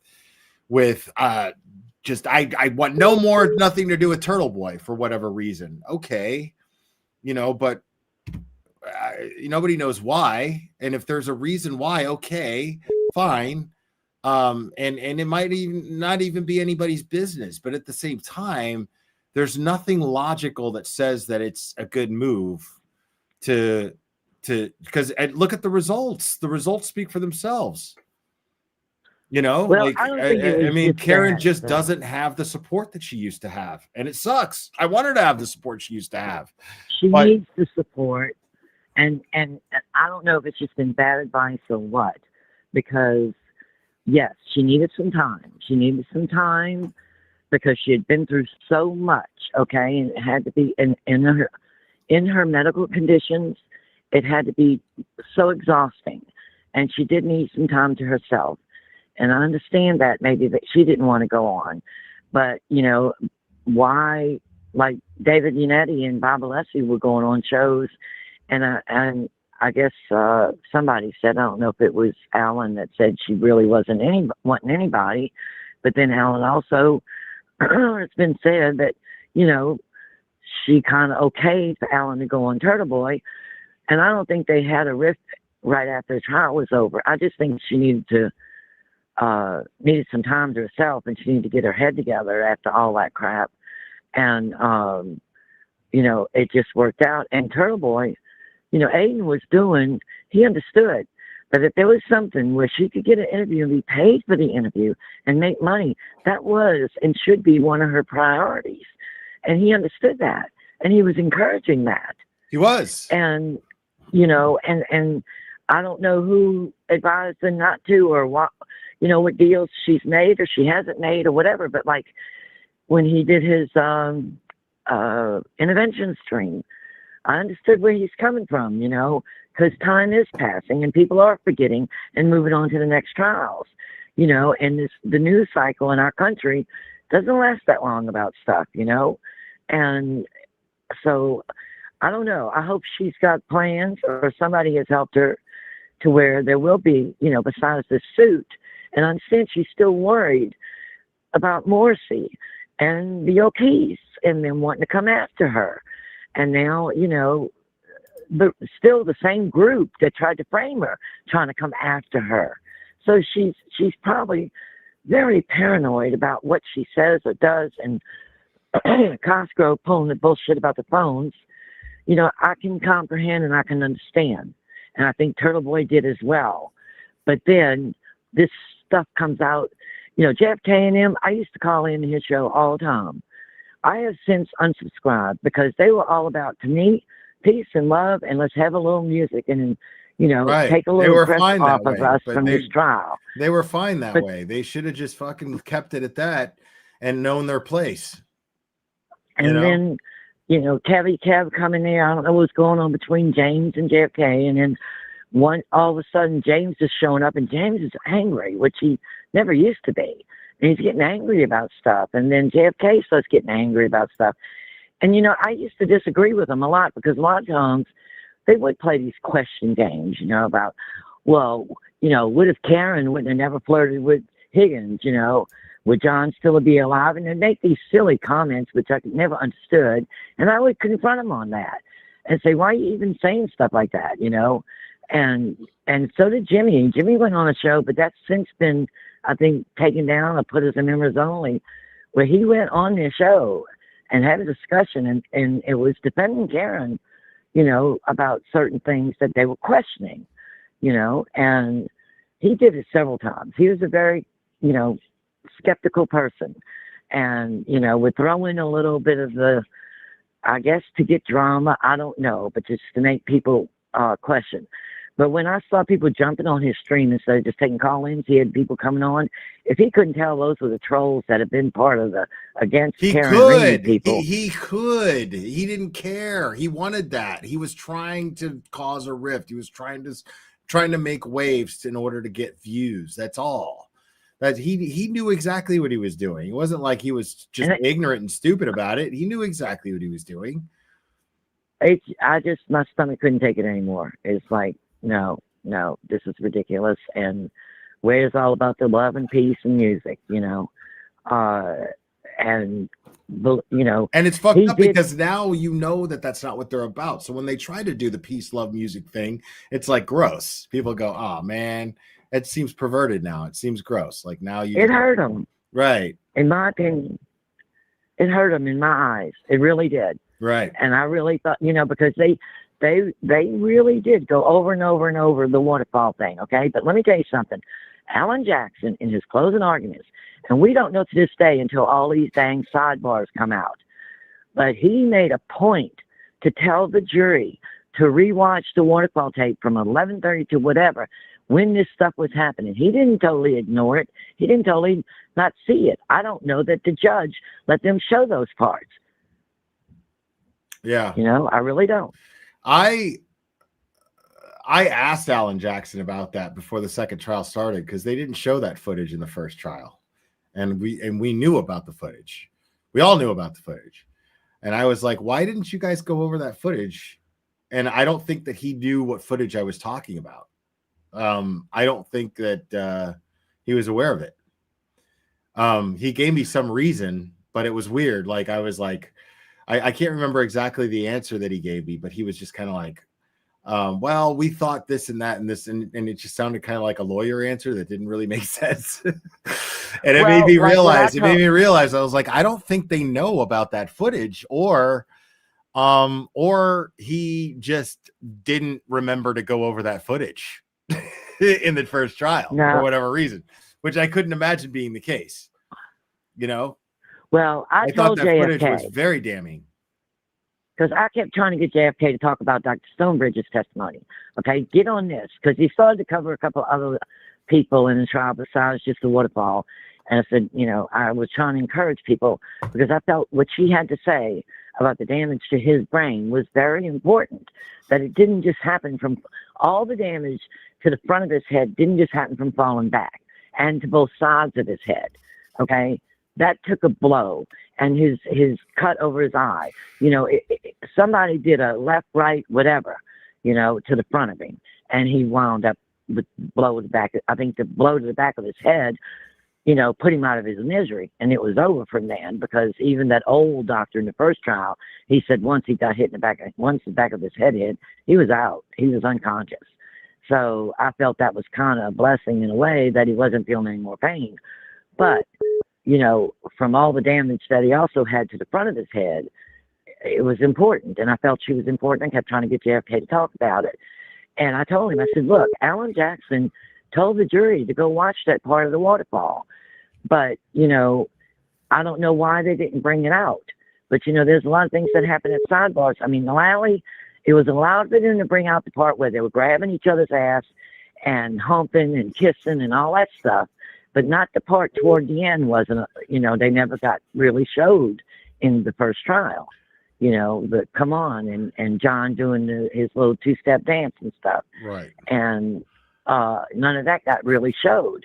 But Alan Jackson did make a point to the jurors in his closing arguments to please go rewatch The Waterfall from 11:30 on till they all leave. Watch the end of that. He asked them to. Now, and maybe we'll find out when we get the sidebar transcripts if they were denied showing those parts. I don't know, but he did state that in his closing argument. He showed it during the second trial, though. So I mean, the jury saw it and they acquitted her. So. Yeah, but you know what else happened in the second trial? There was a lot of fighting to get things in because who cares, though? He was trying to Because get she was photos from acquitted. Dr. Stonebridge in for Dr. Lapisato to discuss. And Canoni let one photo in about the brain, but all the other stuff, you know, she was denying a lot of his requests on stuff for Dr. Stonebridge. And then when Alessi was up there cross-examining Dr. Scorty Bello about Dr. Stonebridge and her experience and what her findings were,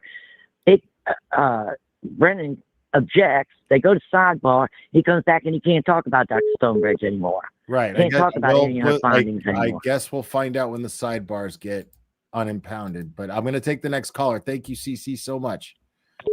Okay, well, thank you, like I said, for everything. I've watched all your, Rumpel has done this 24-hour thing for several years. You pulled out the 12 a couple of times, and it was, every minute of it was amazing. And I respect you guys for all that hard work. All right. Well, thanks so much, CC. Have a good one. All right. Thank you. Bye-bye. God damn it. I lost the last caller, too. Bless her heart. She's sweet. She's just, like once we start getting into stuff that just doesn't matter anymore, I'm just like, okay, let's. Call from You're on. Who am I speaking with? Trisha from New Hampshire. Hi, Trisha from New Hampshire. First time? No, I have spoken once before, but I'm Okay. more of a sideline observer mostly. Okay, right on. I linger in the chat from time to time, but I'm sure I came in kind of late to this live stream, so I'm sure it's already been said, and it might be a little redundant, but I think it's such a shame with everything that's happening with Turtle Boy and Karen, and especially after we all rallied together to get her out of the situation. And I was late to all the drama. I only found out last week. I was very surprised that she won't even acknowledge the fact that he did so much, that you did so much. And I was thinking about it. I almost think I think she's jealous that she didn't get that attention to herself for her case. She did, I though. think that she did, but Turtle Boy really blew it up. And I think she has a resentment towards that she couldn't have done I don't the think that's the same. case. I think that No. No, I think it's just a sheer fucking stubborn butting of heads because Ego, yeah. because she doesn't like that he feels entitled to a thank you, a public acknowledgement from her, and out of principle, she just let it go as far as possible. Out of like, no, I'm not going to do it because he wants me to do it. If I do it, it'll be on my terms. That's what I think it turned into, and then it just turned into all this. That's honestly what I believe. It's such a teenager. It's childish as It's fuck. like such a little kid. That's absolutely what I think it all boils down to. Yeah, and I was on the live stream last night with all y'all, with Turtle Boy, and holy smokes. I wish was a I lot. cannot fucking believe the That was a lot, man. I always had a feeling because he didn't talk about her a lot in his live streams, and I was like, that's kind of weird. But I will as soon as he starts playing those videos, it's like I've seen that kind of person before, and I feel like sadly he needs to really watch his back, because she seems like the type, especially since he's high profile, that she's just gonna keep coming for him until she finds a new victim. Sadly, fact. Yeah, and I couldn't even believe it. When I was in a live chat when someone said it was Meredith that did the video, or the call rather, the recording of the call. I was very confused because I was like, wait, what? Well, I thought she was Turtle Boy. This is this whole mind fuck, because I was like, who the heck? Who would have done this to him? It can't be Meredith. But yeah, it all makes sense now, and I just feel bad for the guy. It's a shame, that all this happened to him. Again, he needs to stay away from the crazy ones. seems to really gravitate towards those. I don't know if it's because they love bomb him so much and he's just sensitive to that. You know, That's a it's big not possibility. my place to try to figure it out. You know what I mean? Yeah, Like yeah. a guy likes what a guy likes, man. You know what I mean? And It's shit's true. gonna happen, and it is what it is. You know, like he's a big boy. Yeah. You know, he knows what he's getting into. He knows the risks, and Yeah, you and know, he'll you know, all we can do is just, you know, in my opinion, realistically, it has nothing to do with who he is and his charges and why we're all here. So definitely not. I think the responsible thing is just to overlook the things that don't matter, which is his personal shit in his personal life, and Yeah. you know, continue to support him in his quest to expose corruption.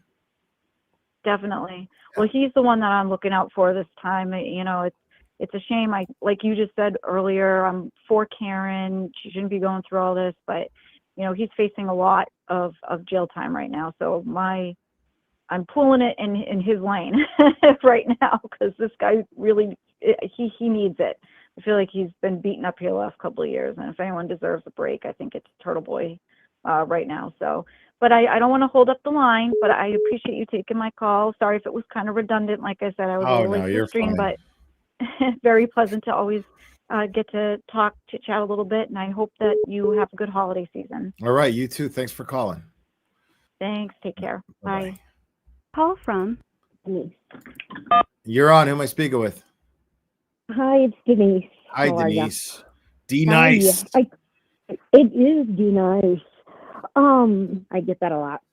I called yesterday and I told you that I crashed out after my ex, right? Except for that, I believe that yesterday when I said that Meredith was in fact a crash out. No, she's just psychotic. Right. Yeah. It's how you're changing your tune now. Yeah. After hearing Turtle Boy stream. Oh, yeah. It's a bit different. It's a bit different, isn't it? Yeah. Oh my God. I tried to tell you. Oh my God. And I heard a bunch of shit that I hadn't even heard before. I was like, holy fucking shit, you know? So. Oh, I'm so sick about it. And then also I wanted to say. But see, I like that. I like that you gave her the benefit of the doubt. You didn't have all the facts and you weren't quick to go, oh, she's a psycho. You know what I mean? You were like, oh, maybe she's just, you know, see, that's nice. That's a good thing. Like, I was just like, no, I'm past that shit because I happen to know more than the public knew. Yeah. And even still, like, I didn't even think it could be topped, and it did, you know, like. Yeah. It was really disheartening. I was like, oh my God. I didn't realize people could be that fucking crazy. Yeah. Wow. You know, like he's dealing with all this, like uncovering all this corruption. He uncovered so much of the story and then served time in jail. He just seems like the most level-headed, honest person. And it just, I don't know. I'm just, oh my God. I'm so sick to my stomach for him. And I just feel like he's fought so hard, and just to be faced with all these psychos, I'm blown away. I can't even, the Turtle Boy derangement syndrome is the real to go.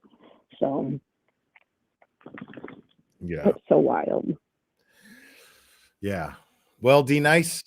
I appreciate it. Thanks for calling. Yeah.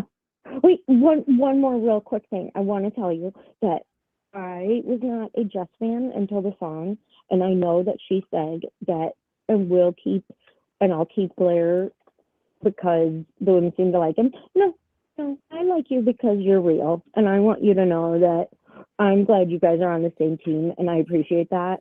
And I'm so thankful that he has all of you. So just saying that again. So right on. I appreciate have a good it. one. Thanks so much. Yeah, Bye-bye. have a good one. Thanks. Have a good day. Bye. Call from Arlene. You're on. Who am I speaking with? Arlene. Arlene or Charlene? Arlene, no SH. Arlene. Okay, Arlene. How are we doing? I get no. I'm good. How are you today? Doing great. I just wanted to say, one, I always seem to catch you when I'm driving. And that was making me laugh. But two, I think that you have been an amazing friend and support and all the things, and you keep it real. And I love that for you and for everyone, all of us.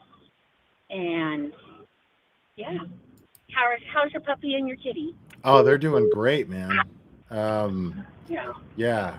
Had a great walk with Clubber this morning, and yeah, he's good. They're both good. And how are you? I'm good. Just I'm actually I'm in a great place mentally right now. I'm starting to get, just feeling good about myself, again. So that's nice. Yeah, it's a nice feeling. Very, very, very good. But yeah, I just want to say keep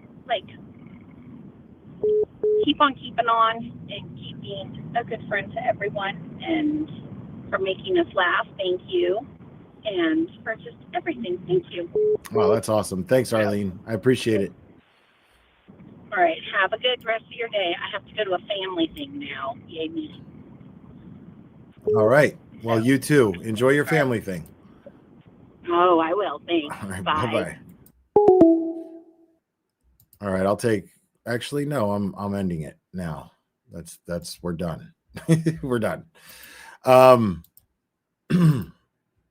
Well, guys, that's going to be it. I bid you adieu. Guys, I want to thank you guys for joining me. I had no plans. I figured I'd just make it a call-in show. Glad it did.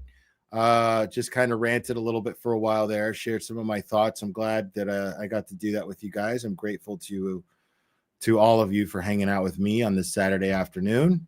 I hope everybody's getting their houses and their spaces all ready for Christmas, for the Christmas.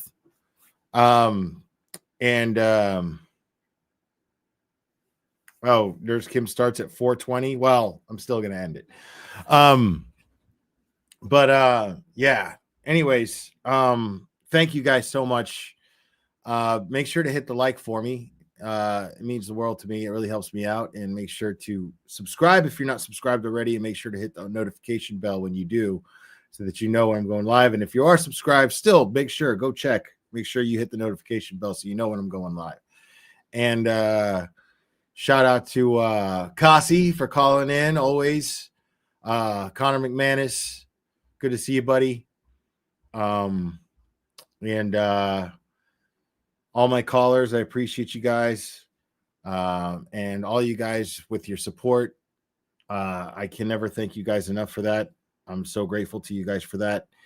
And you guys are absolutely fantastic. Make sure when you head out of here, go on over to Nurse Kim's. She's got a live stream set up. Supposed to start at 4 originally, but I think it's probably going to start. Somebody said 4:20 in the chat. I don't know if that's true. I don't know. Go over there anyway. Hit the like. Make sure to hit the notification bell. Say notify me so you know and you don't miss when Nurse Kim starts her live stream. People, I love you very much. You guys are absolutely fantastic. Remember, it only takes a second to stay safe. And we will do this again very soon, my friends.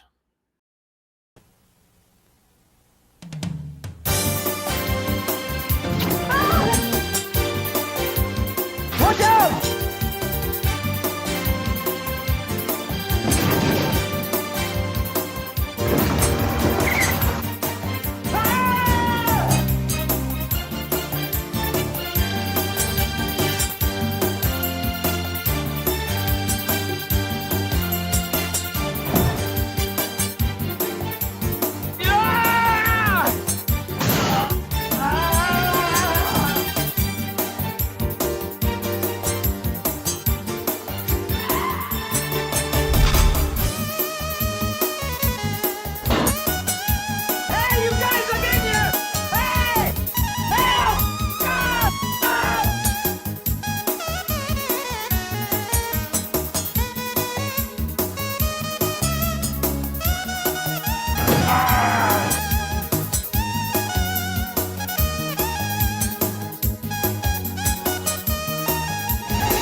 Today, being retarded means leading a full life.